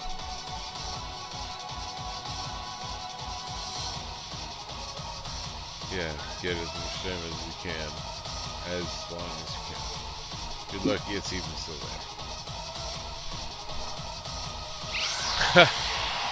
Okay, tailwind goes up. Wind power. Cool, it's too late. Oh! Whoa! That is a lot of damage. Hit the fucking spray. Hit the spray. Oh, he hit the spray. Okay, wait a minute. Hold on a second. Yeah. We got to He talk hit- about what I just witnessed. Now that is a special attack from a Gallade, and if I'm not mistaken, this Gallade is at -1 special attack, and we Yeah. have psychic stab moves. You do have psychic stab moves, but that would be your problem, not my problem, because I'm Komomo, who just got a throat spray boost from Glorious Souls. So I don't think I give a minute. fuck Hold on. about Wait a No, second. I got wait a wind second, power wait a minute, boost hold as on. my fucking Wait a minute. Watchel too, and I'm gonna go off now. Okay, let me go off now. Okay. What are you? Ian, I'm glad we cut you off already. Why was that Bone Rush as the only attacking move on this bird? I don't fucking know. I have questions. I just want to talk. He said he was cooking with it. He said he was cooking with it. He said, I'm cooking with this. Glorious Soul. What the fuck? He's going for the boosts? He's going for the boosts, bro? What the fuck is happening? What the fuck is he doing? He already had the boost! J-Wade, dog, I love you, and I want you to succeed. Dog, why not just take the kill? He had the boost already, bro. Why didn't we take the kill? He could have fucking gone You had off. the speed advantage. What the fuck is happening? What are we doing here?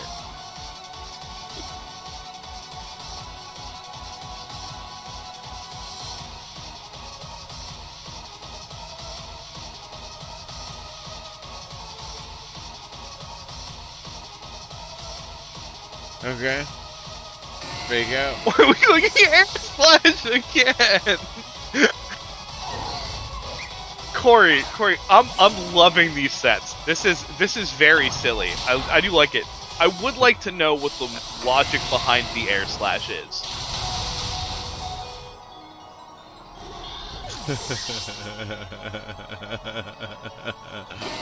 Wow, let's think about this. What the fuck is happening?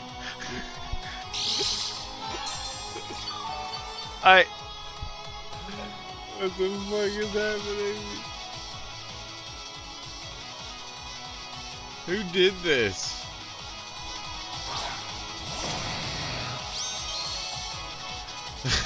And I think we still have one turn of Tailwind left.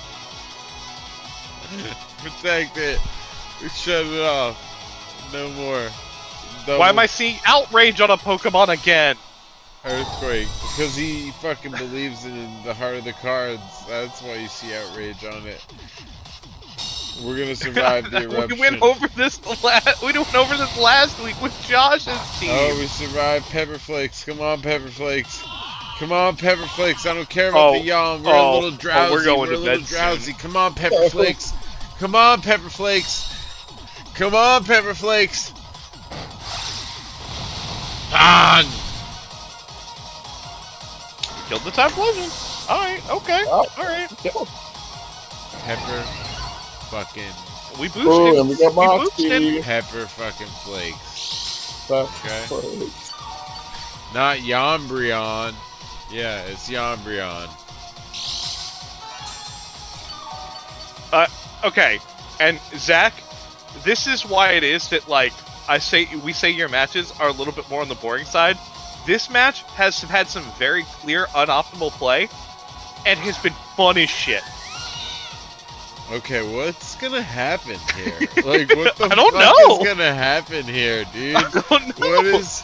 What's next? Like, I can't. It's 3-2, but like the lead Are we is choice locked or deceptive. what's the item What's on happening here? This is a crazy match. Thunderbolt. Okay, we get it. We get the clean kill. I mean, there's no way to survive that. He had Terran ground. He could have Terran. Did he? Oh. He didn't We tear haven't it used yet. the Terra He yet? didn't tear Oh, it we yet. missed the player up. No, he hasn't used the Terra yet. He could have. That's Terrored crazy. there. That would have game. That would have been game. That would have been Oh, that game. would have been so good. That would have been game. That would have been 100% game.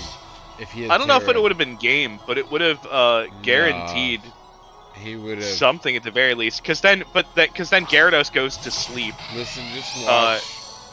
Just watch. Oh, yeah, he does go to sleep, but he does damage. And yeah, then the only thing he has is the Umbreon, right? Yeah. Well, if he's clicking Outrage like he did, he has no idea what he's hitting. Oh, he clicked Outrage? Yeah, he did. I would have just swapped Yeah. in, Mega, I think, at that point, right? I don't think I would have done my that. other Pokemon. I think if I Terra there, I let the Tinkaton Don't die, Terra. or I swap the Tinkaton out so that I have Fake Out pressure back on the Kilowattrel, and I start trying to ring out damage on the Umbreon. And I just let Gyarados go to Hard sleep. call on the end there. If you know that you're guaranteed death on the Kilowattrel by Terraing, I don't know. It's tough to say. Tough to say. There goes the Tailwind. That Tailwind is very smart.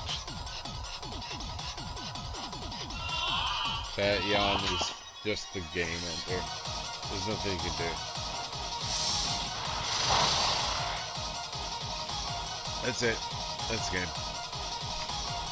Hey man, this Kilowattrel's boosted AF. It's also a He- corpse, He but got a it's boost boosted. off of What's also that? the Air Cutter, so he got a boost off the Yep. Tailwind and the Air Cutter. That's interesting. Yeah. He got the kill, I didn't know though. that it would that if it fainted, it would still get the ability pop-up trigger. Look at that. See? So if he had done the thing that we talked about. Yep. Holy Yep. shit, he might still have this? What? Oh, he what? still has Well, so here's the problem. He gets put to sleep this turn, Oh. and Oh, that's right. Yeah. That was really important. yeah. So he's guaranteed to sleep for one turn, so there's no way for him to survive. Miss. Wade. Miss. Foul play is 100% Pick a accuracy. move that misses. Pick a move. Oh, that's not a move that misses. That is, oh man, That was Corey, Right. so close, Corey. I think that there are like two turns in there where someone could have just absolutely done one thing different and the game completely ends. But that's what makes for a fun game. That's what That makes for a was- fun game. That was a really cool game. I think that we can all agree that I liked that game. Corey had like two options that could have made for a little bit more in his favor, but then at the same time, J-Wade could have made two different plays earlier on or later on that changed that too. So, there's no way to call what could have happened. The only thing that we know is that Jay won that matchup, and Yep. he won it by one game. And that leads us off to the rest of the matches. As you guys know, they only get better from here. So, this is the next match, which is That's my match. Mike versus Speakman. So bring us in. Just give us a little, you know. Um, I Yeah. I was very disappointed in how I played the beginning part of this game. And we'll talk about it once the game actually starts. And I realized as I clicked start the game, I realized I had the wrong item on the Obama Snow and just said, go for it, whatever. We'll just see what happens because I don't really care what happens. Is that I don't like Obama Snow anyway. And it's the Icy Rock. Yeah, it's the more snow, right? Yeah, this was supposed to be an AV set that I wanted to bring, and I grabbed the wrong one, and I'm just kind of ran with it. Okay. Just because I was like, maybe we'll set up Aurora Veil or something, but didn't want to try and set up Aurora Veil in the face of Tyranitar switch-ins. So Who the fuck would, right? So, all right. yeah, So I'm ready if you guys are. I'm ready. I'm ready. All right. 1, 2, 3, go. Okay, Unfortunate, but so the start is Mike's team's kind of slaps. Mike's team is incredibly scary. his team in Uh, general is fucking insane. And I saw what he brought, and I was like, damn, this is, like, very much good into my thought process, but I'm like, all right, you know what? We'll try and see if we lead Psy Spam, what's the worst that happens? And here, I make the error that I think dictates the entire game. I went in with this idea that I wanted to try Throat Spray Psychic Noise. I can't remember if it's Psychic Noise or Alluring Voice that I use here.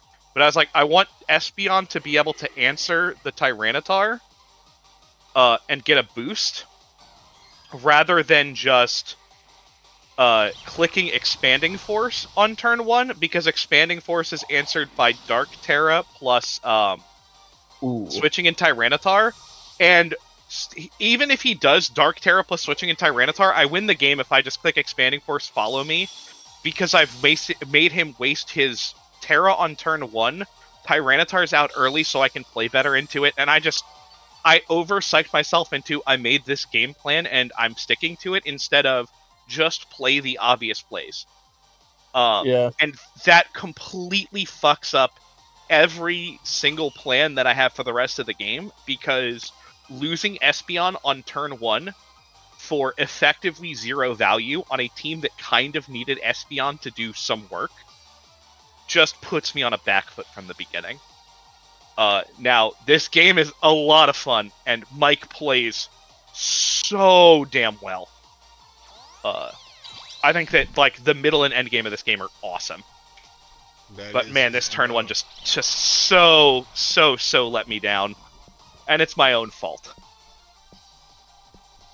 Thick thighs taking the poison. Yep. Because, yeah, Expanding Force just, like, murders both of them, right? Yep. Both Pokemon die, and it matters for later in the game. I also was not expecting both Salazzle and Decidueye to outspeed Espeon. Also, this is Reckless High Jump Kick Mienshao. Realized that Inner Focus did not matter for this matchup. Wasn't afraid of anything with that. So I was just like, I want to click High Jump Kick it because it's funny. More damage. Whatever. Yep.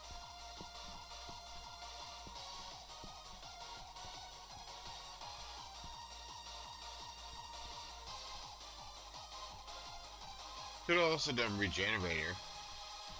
Regenerator also not great in this matchup. I kind of just... like, in singles, Regenerator, Mienshao's really good, because you just kind of keep, like, coming in and messing around with little stuff. But Mienshao's a little too frail for me to switch it in and out. Especially against a team like Mike's, where I think everything that Mike has can do over half damage on Mienshao, just, like, easily. Even just getting chipped by something. It is regrettable. Especially if you were to just set up like entry hazard any. Yeah.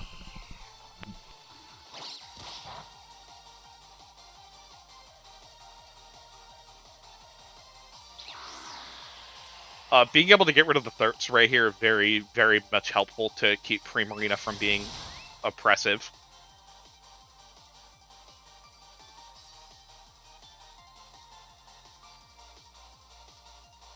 And also, this is Sheer Force Life Orb Braviary. I learned pretty quickly.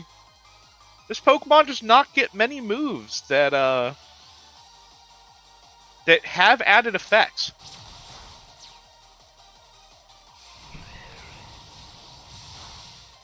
Is that only the Hisuian version? The normal one does.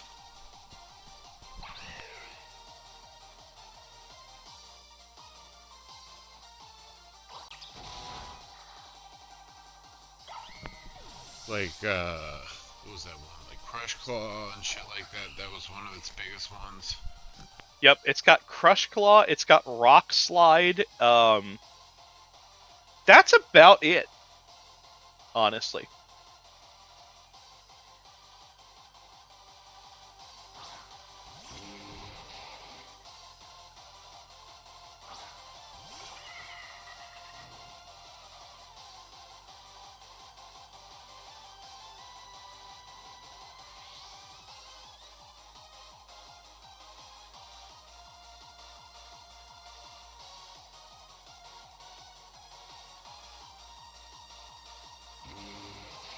It's got Body Slam, which I preferred over Crush Grip or Crush Claw because 100 accuracy, and I miss enough moves.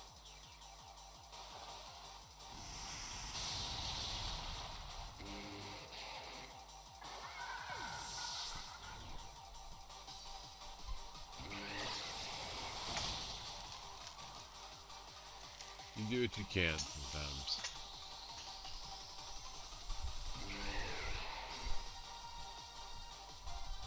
And that was in direct response to something that was probably said to me. What? What? Also, funny quirk, was able to get fake outed under Psychic Terrain because he fake outed my Flying type Pokemon. Haha! How clever of him. It's just a good, smart play.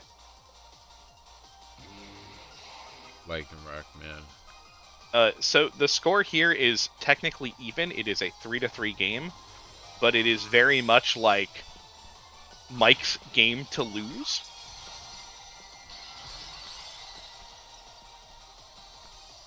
Water Terra. Yep.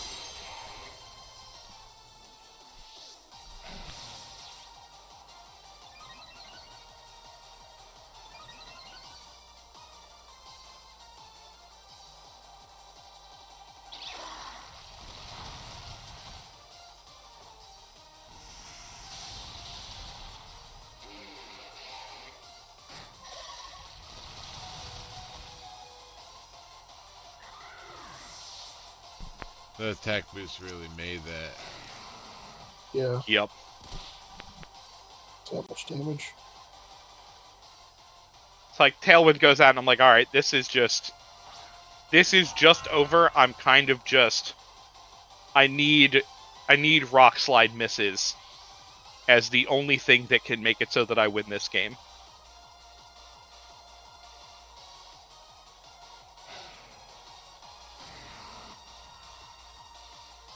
Skill shot for the speed boost. Yep. My path to victory is I need to get a speed boost on Baxcalibur. I need to kill the Tyranitar now. And I need to kill the Lycanroc with Earth Power. So I need Lycanroc to not kill Abomasnow or Baxcalibur. And then I need to outspeed the T-Tar, kill that, and then I can win the 2v1 against Serena. but it is very much a luck-based endgame. Protect. Yeah. And it's a pretty obvious protect here, but we live, which is very critical, very important. Yeah, +1, Excel Rock, super effective, stab, just, oof. A lot of power, a lot of power. With the fucking speed boost. Not that Yep. it mattered, but...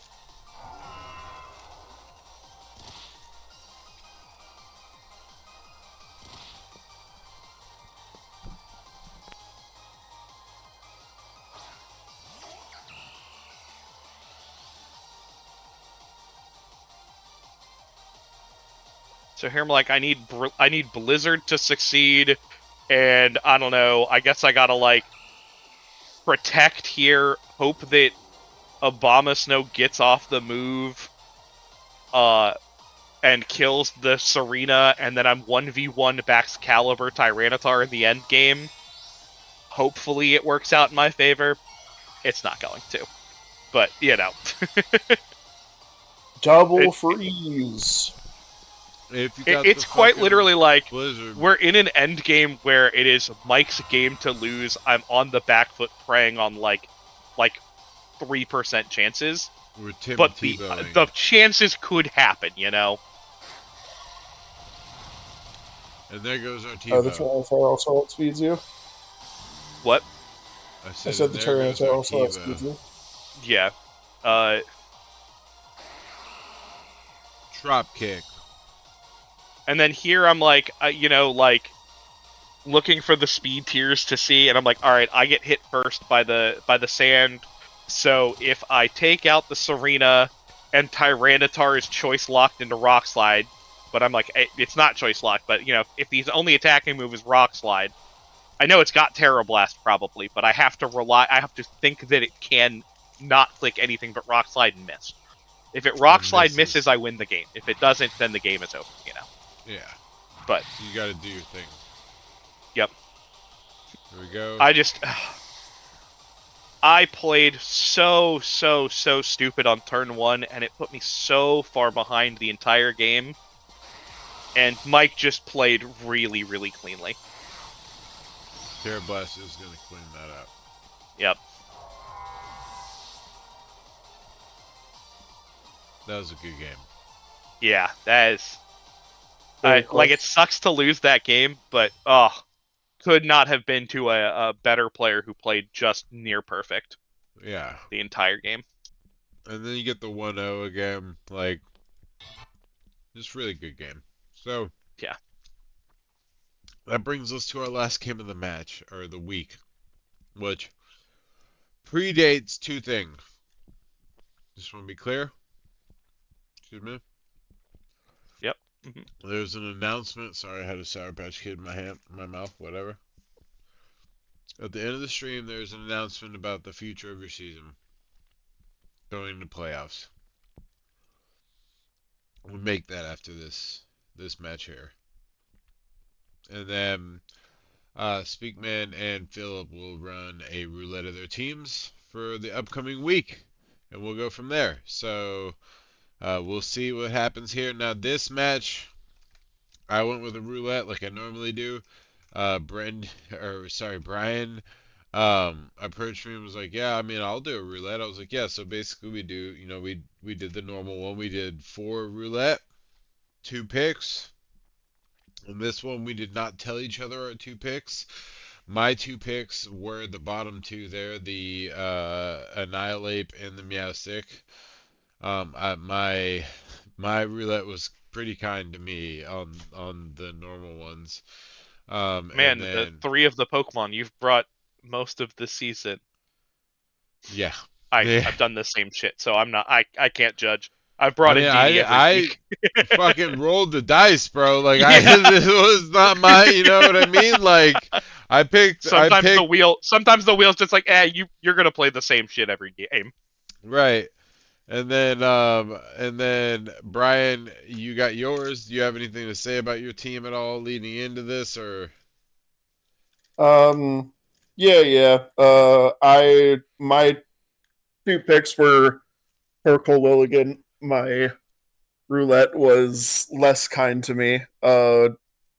Pretty much I was hoping for not like Obama Snow or Tatsugiri, and it gave me both. I feel that, brother. I feel that, brother. Especially Tatsugiri, like this thing is just not a Pokemon. Yeah. So I based my team on I like one of the things I was basing it on was like what were because when you do these types of matches, right? Like it's very difficult to plan. I was like, what are what is a combo that he can guarantee? So like I picked like I was like he can pretty much guarantee Sun no matter what he gets. So like I brought Rain Dance on my Meowstic. Now I was gonna bring Charm. I was talked out of that for Fake Out, but I think I should have brought Charm, and we will talk about that in the match. You guys ready? I'm ready. Yep. All right, 1, 2, 3, go.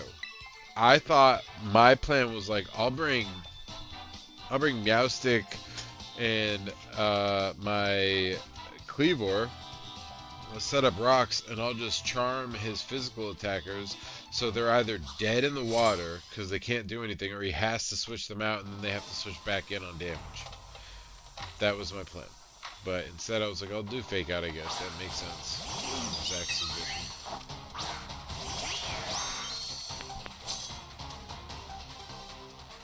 Totally forgot about After You, by the way. Oh yeah. Yeah, I totally forgot about that. I would have faked out here, I feel like, if I had really thought about it. Dude, After You is why I was so sad that we didn't have Lilligan in the season that I had Torkoal. Right. So I'm like, I'll set up Rain Dance. Go ahead and shut down that, no matter what. Shut down that fucking eruption, because that would be annoying. And then I was scared you would protect. I was scared you would protect your Torkoal, so I was like, I'll just try to kill this Lilligant with X Scissor instead. I'll be honest, I don't know why I thought there was like a chance in hell that this was going off properly. But we went for it. Decent damage on the Cleavor, I guess. He took the kind offer. He did get half damage.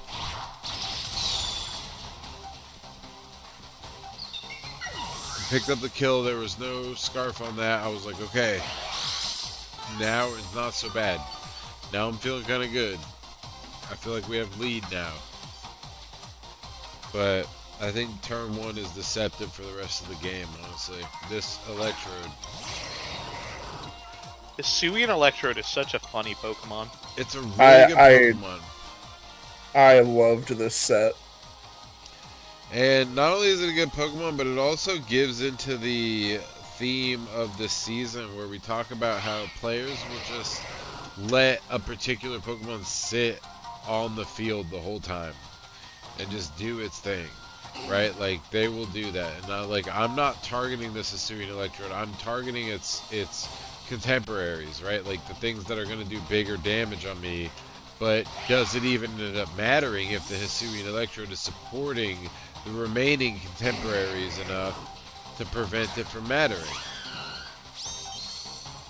This was a risky switch too, because he could have really fucked up that superior.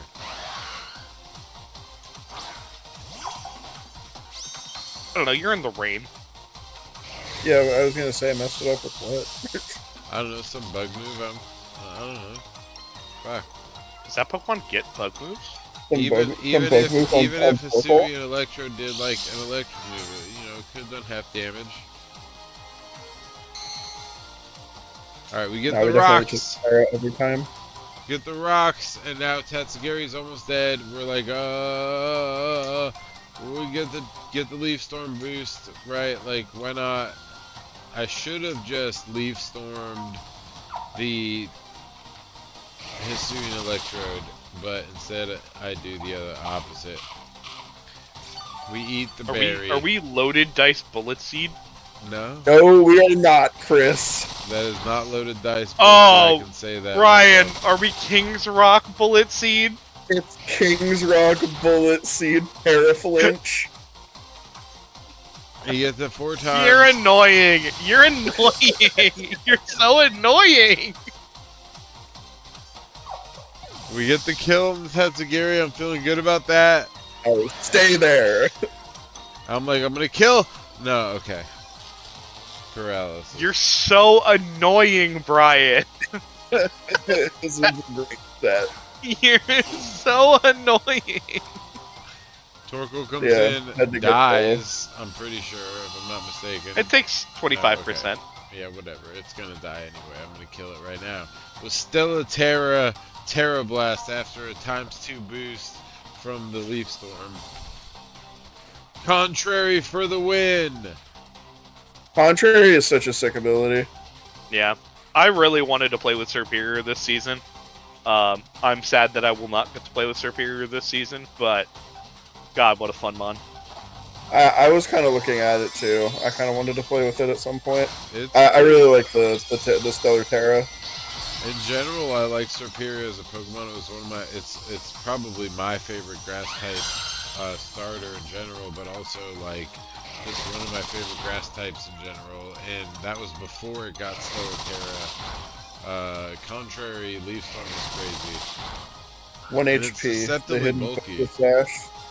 We do survive by 1 HP. I'm like, yes, yes, yes, yes. Let's go. We got this now. We're gonna fucking Terra Blast, Stella Terra. We get the kill on the Torkoal. Hell yeah. We're gonna fucking come in with the X Scissor, kill the Hisuian Electrode. It's fucking over, dude. We won. It's done. You're gonna stay there. You're gonna sit. I'm just gonna stay. Have a seat, please. Thank you.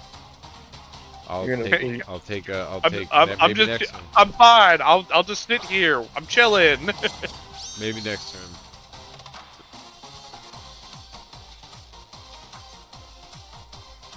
Alright, now I'm like, do I switch out and like take a hit? Like, what do I do here? I think I just lose my Superior just for the gag, right? Like, I have to. Is this not faster than Ceruledge? I don't know what Ceruledge's speed is like, so. It's pretty fast. That's crazy. I don't. It's not that fast. I didn't know Superior speed. I don't know either of those speeds. Yeah, so I just did this. I was like, that thing is too much of an issue. We need to guarantee the kill. You got the Thunder Wave off. Yeah, it makes sense. Wouldn't it be funny if Contrary worked on the stat lowers? That would be dope, but it doesn't. And he kills. Bro, I would bring Flame Orb Spinda to so many games. I'm like, I could have just swung with the X Scissor and tried for the Perilous. But nope. We let ourselves down again. We're just sitting here with a 1 HP. Protect expertly called out, if I do say so myself. Absolutely.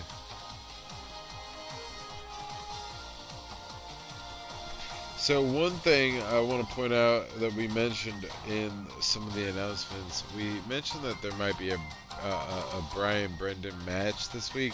It's not happening this week. All right, there was a miscommunication.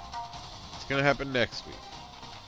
All right, so get your horses in order. You're not gonna see a live match at the end of this match here.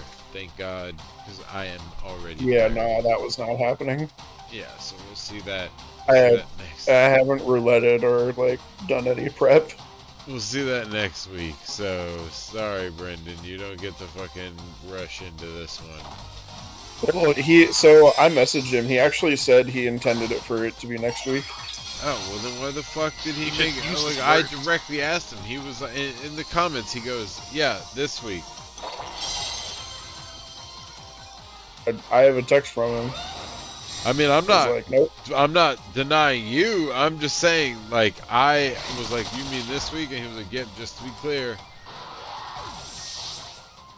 Maybe he misunderstood what I said. Anyway, you kill me finally with the 1 HP. The Poltergeist gets protected. I'm like, yay. We didn't get the poltergeist. Now what do we do? I gotta stop that Ceruledge from doing stuff at least with maybe... He did a lot of thunder waves on me. Maybe I could do the same on him.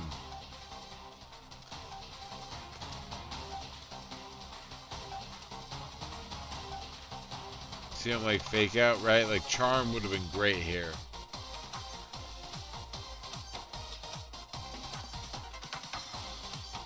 Wouldn't have even had to switch, just done charm, and then, you know, whatever.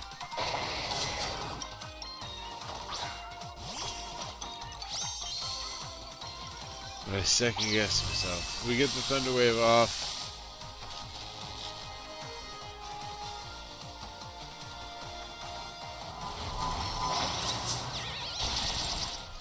Frangard lets us survive. It's such a good. We are Yeah. also max defense, max defense nature and everything. So the Frangard really mattered there. I did not think Meowstic was anything resembling tanky. Surprisingly so, it is. It can eat some hits.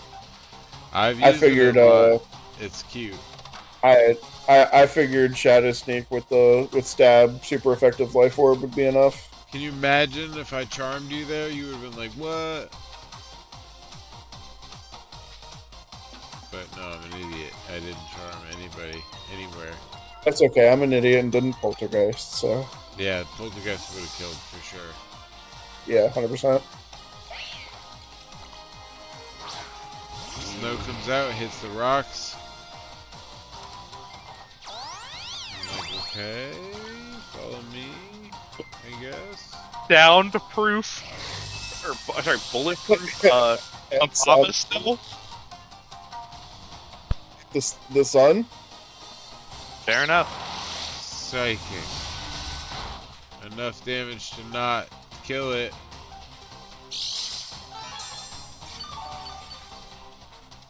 I have nothing left to take advantage of Rain Dance, so there's no reason to use it.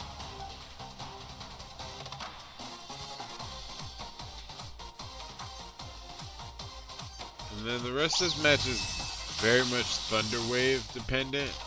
So I'm gonna Thunder Wave this Abomasnow. Here is Annoying. Thunder Wave my These are a lot of annoying Pokemon. You know what? Yeah. Just, like annoying shit. Yeah. Y'all should be punished. I don't Y'all know should be tried at the hog. Bullet Seed is amazing. Bullet sees me 3 times. I flinch, not the para on that one. Woodhammer does kill. Whatever.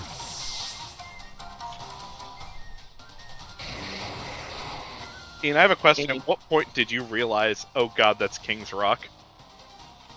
Probably like probably the right second here. time you used Bullet Seed, definitely. Because it didn't hit 4 times. Oh yeah. The second one. So I was like, okay, so this is a King's Rock. This is flinch based, paralyzed, and that's annoying as hell. But so that's when we started exchanging Thunder Waves, right? Like I was like, I've gotta try to get hacks too. Like this is like this is all we can do is try to hack each other. I was so surprised that he swapped out the Abomasnow. I was sure the Ice-Shard was coming. It's banded. Okay. Tragic.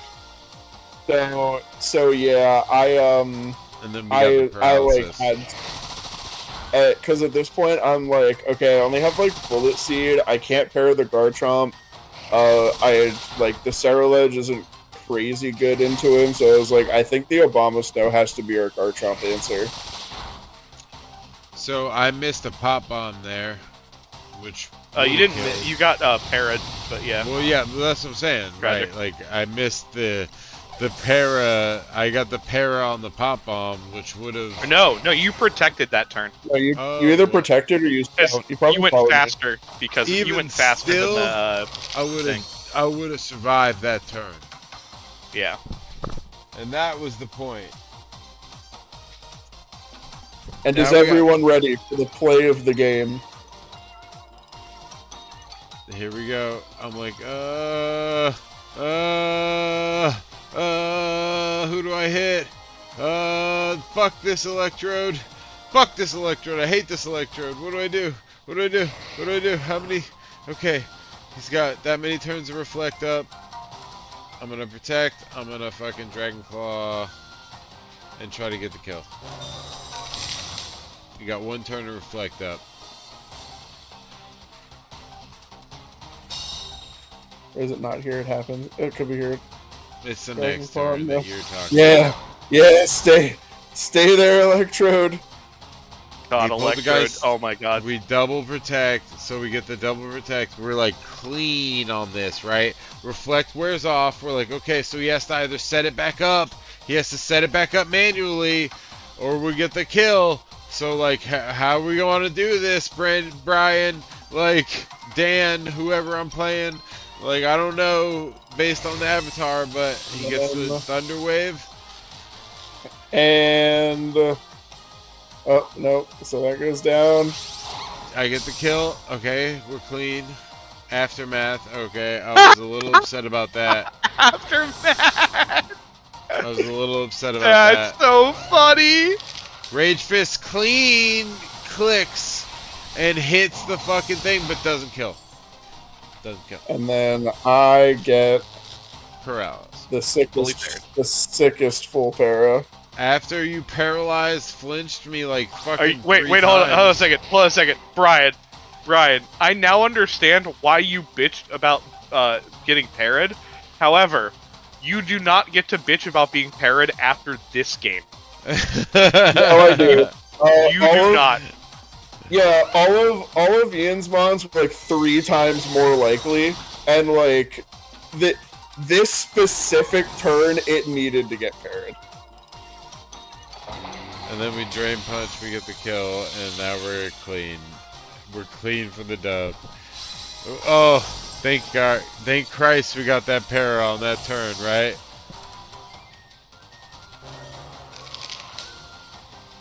Like, I'm sorry. I feel no remorse. We both- Zero remorse. Yep, we double para on the last. we stare at each other menacingly. He ice shards, and then I just fucking drain punch him for the cleanup. We get the clean. We get the cleanup. We get the W. It was a good match. And that was also, we both It was a good rouletted match. that It match. was a I really- had a little bit of it a was a kind of fun game. roulette. It was a fun match though, overall. And I You're think it both was awful, entertaining. and I hate you. What? You're Come both on. the worst. You're both terrible. Amazing. That is one of the funniest games we've gotten to watch this season. God, that was funny.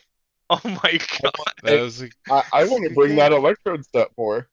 Dude, that electrode set, that fucks, dog.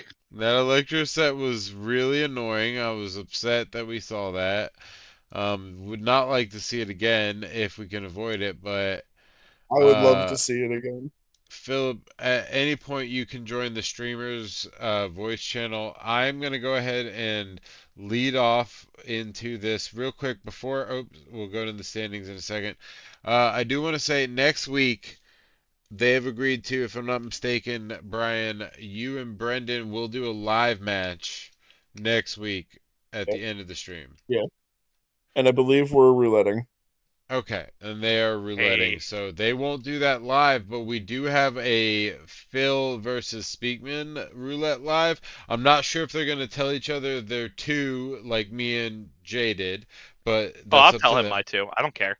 Okay, I so don't think I'm gonna pick my two tonight, because yeah, that's frankly fine. it's 1 a.m. and your boy too tired to think. But I will tell Phil the two Pokemon I pick probably tomorrow. We as the mods do have to announce something though. In the past, there's been a tradition that has been received poorly and successfully, known as Feed on the Week, right? So there's been many iterations of it. There's been endorsement versions. There's been times where, and the most recent iteration is that players who are mathematically eliminated cannot do wire drops or trades on the week prior to the final wire, and that is going to continue into the final week of this season. So any player that is currently mathematically eliminated will be unable to make any wire drops or add drops or trades next week for the wire. Their teams instead will announce in a second will have other consequences. So some of the things we're going to talk about players who are mathematically eliminated. Is Phil mathematically eliminated? No, he's not. He can Is still technically make it. is Selena mathematically eliminated? Yes.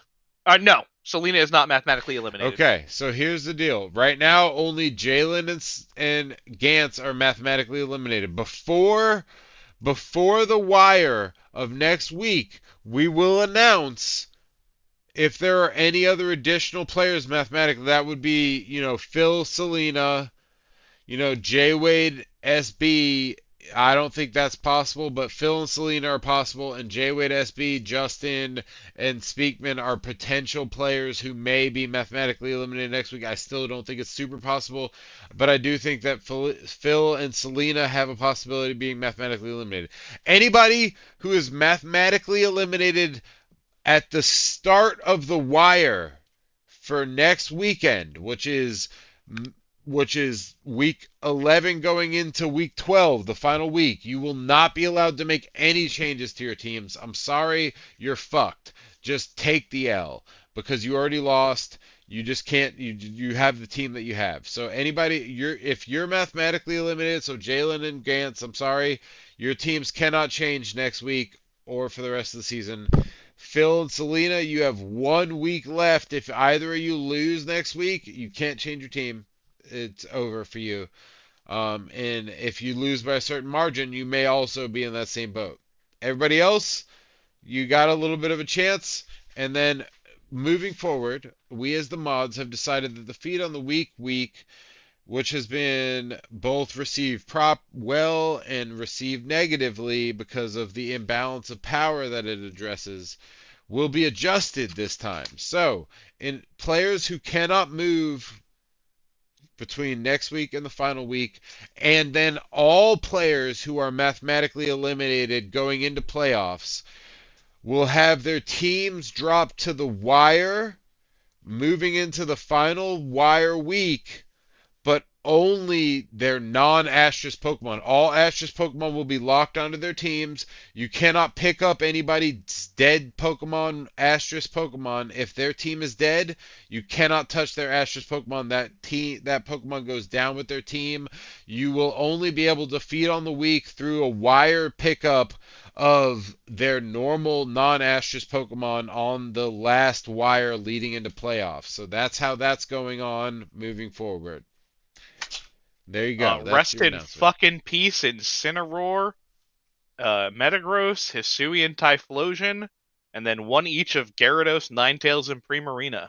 Yes, those are dead Pokemon. They will not be able to be touched at all. Those Pokemon are dead on those teams. So, Astrus Pokemon who are on eliminated teams are dead.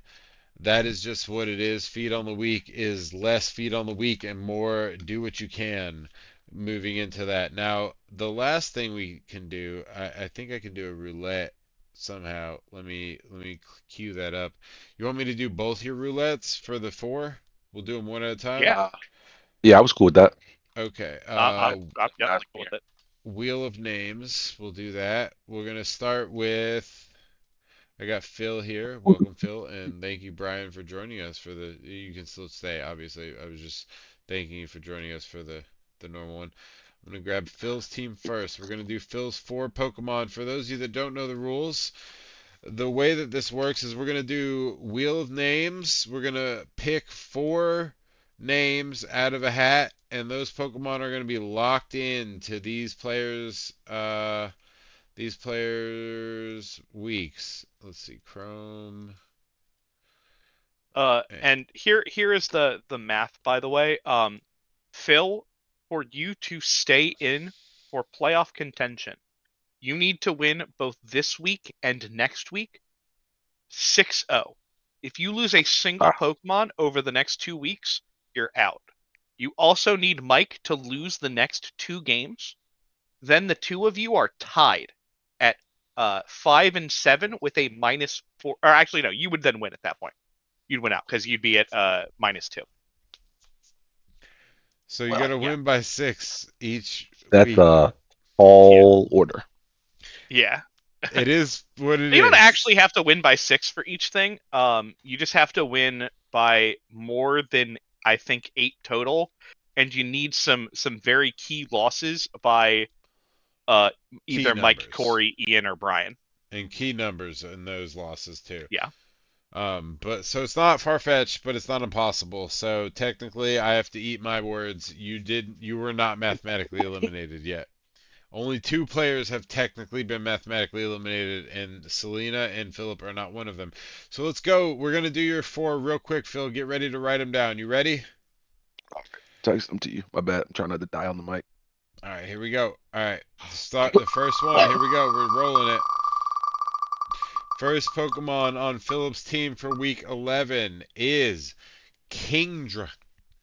Kingdra is the week 11 Pokemon.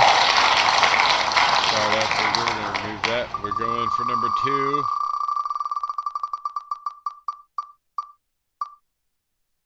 No way. Archulodon. I guess I'm playing against Rain. Playing against Rain, it looks like. Here comes 3.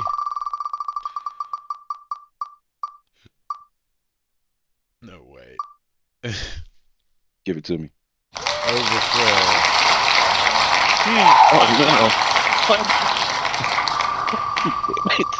So, who's number 4?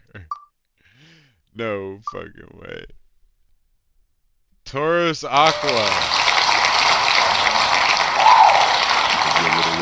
So you have 2 Pokemon to pick. You guys can decide that between yourselves. You know, I'm sure that we know that Philip's gonna probably pick Pelipper. I would. Let's be real here. Phil has 1 pick. What? It would be really dumb to Oh my not gosh. pick Pelipper in that It might not fucking team. You could pull out Wow. the biggest surprise. Yeah, come And on. then I can let's change it go up. for your 4. All right, speaking of, let's go for 4. I've got them ready. 1, 2. Hold on 3. a second. Hold on. You're actually close. no. Hold on. No. Your team thing is off for me because I don't have Abomasnow on my team anymore. Who's instead of Abomasnow? I dropped it for Sceptile. All right, there we go. I fixed it. Is that it? Yeah, that's the only difference that my team has had. Philip, your team was the same, I imagine. The only thing that switched was earlier, so I'm sure you got it. I cut the stream off so I could actually hear you without the echo. Whatever. You didn't pick. We didn't pick. All right, hang on. Who did you drop? You got Hippowdon, right? Yeah. And I did the thing on his. Okay, cool. Yeah, I So, know Christian. all right, we're his good. team we're was good. updated. I just hadn't All right. updated for the moves today. And that was just Sceptile, right? Yep, just Abomasnow for Sceptile. All right, here we go. 1, 2, 3, go. First one. Sorry, guys.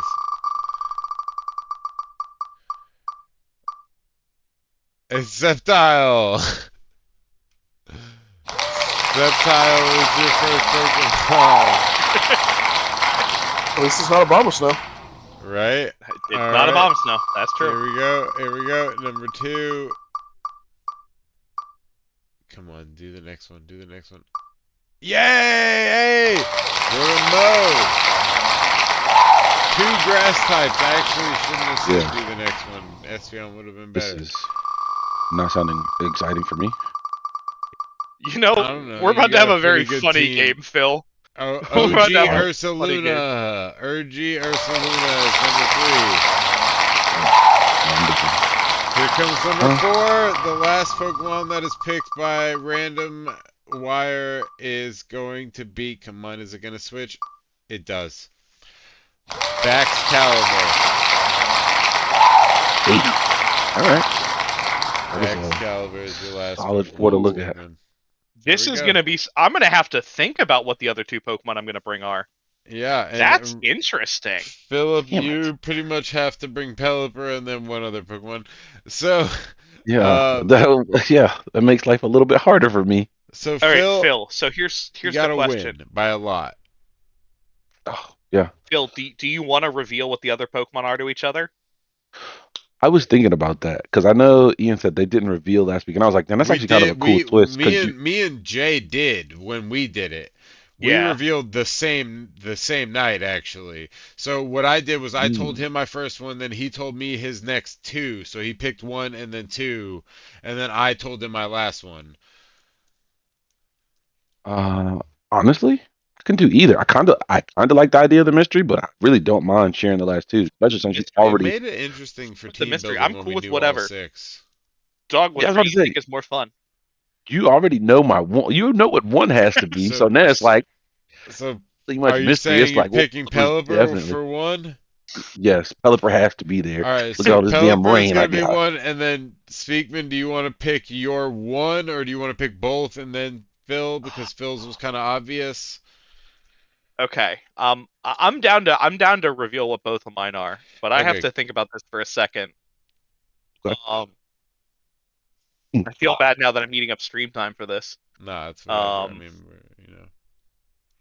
okay. I have to look at a two Pokemon's move sets real quick.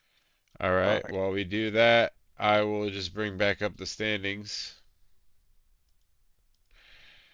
Let's clean this off. There we go. So this is your standings going into Oh next week, shit. guys. I am not locked in. Corey is not locked in. Mike is not locked in. Speakman's not locked in. Justin, SB, J Wade, none of us are locked in. Selena, Phil, not locked in. Ty and Zach, technically not locked in, but pretty much almost there at this point. Like, they pretty much are, but they're not exactly locked in. So everybody, Brendan and above, is locked in. That means that the players that are going to playoff so far are Jordan Herrera, Dan, Jay, Aris, Bosch, and Brendan. Those players are 100% locked in going to playoffs no matter what. Ooh, do a play-in tournament. Make them dudes play for it. Boo, boo. Yeah, right. But those are the players that are locked in there. And congratulations to specifically the top four, Jordan H, Dan, Jay, and Aris. Jay and Aris really came from like lower, like in mid-level play earlier on in the season and advanced to that top four spot. Specifically, Reese had actually lost quite a few early going on, and then just climbed his way back up there just in general, and then also in plus minus. Now Jordan didn't even touch the top. He was mid range for the beginning of the season, and then climbed really quickly up to that top spot there and surpassed Dan after his loss this week. So, congratulations to those players there. Now, does that give you enough time, speak? Yes, I would like to announce that my picks are Klefki and Indeedee. Oh, Klefki and Ndidi. fuck. So you picked Pelipper, Phil, and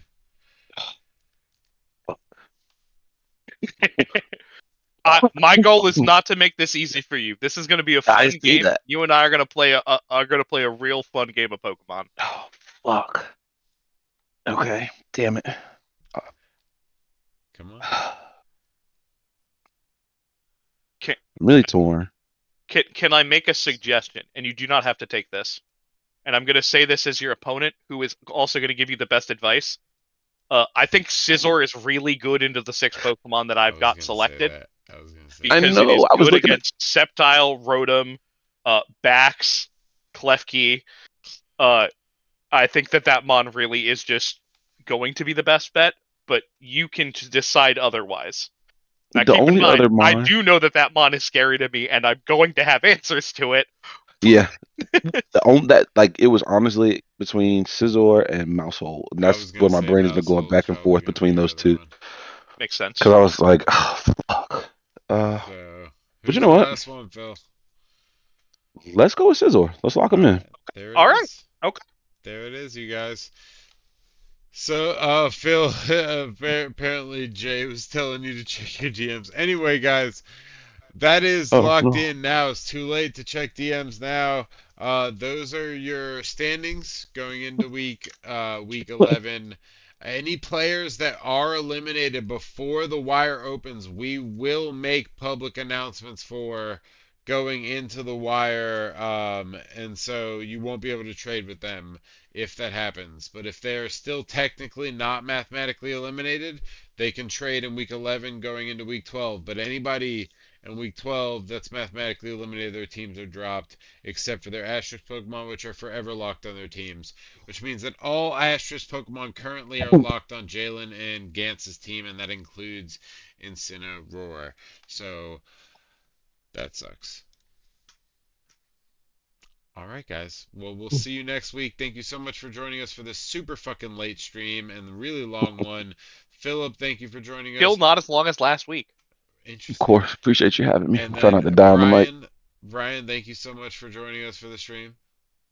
Been a blast. It was appreciative to have you guys. And then, as always, Speakman, it's a pleasure to have you. Always glad to be on, boys. We'll see you guys next week for week 11. Hopefully, not everybody's matched up in a way that leads to 9 matches, and we'll go into our finals from there. Have a great week. Thank you so much for joining Pokemon League Championship. Peace out. Click.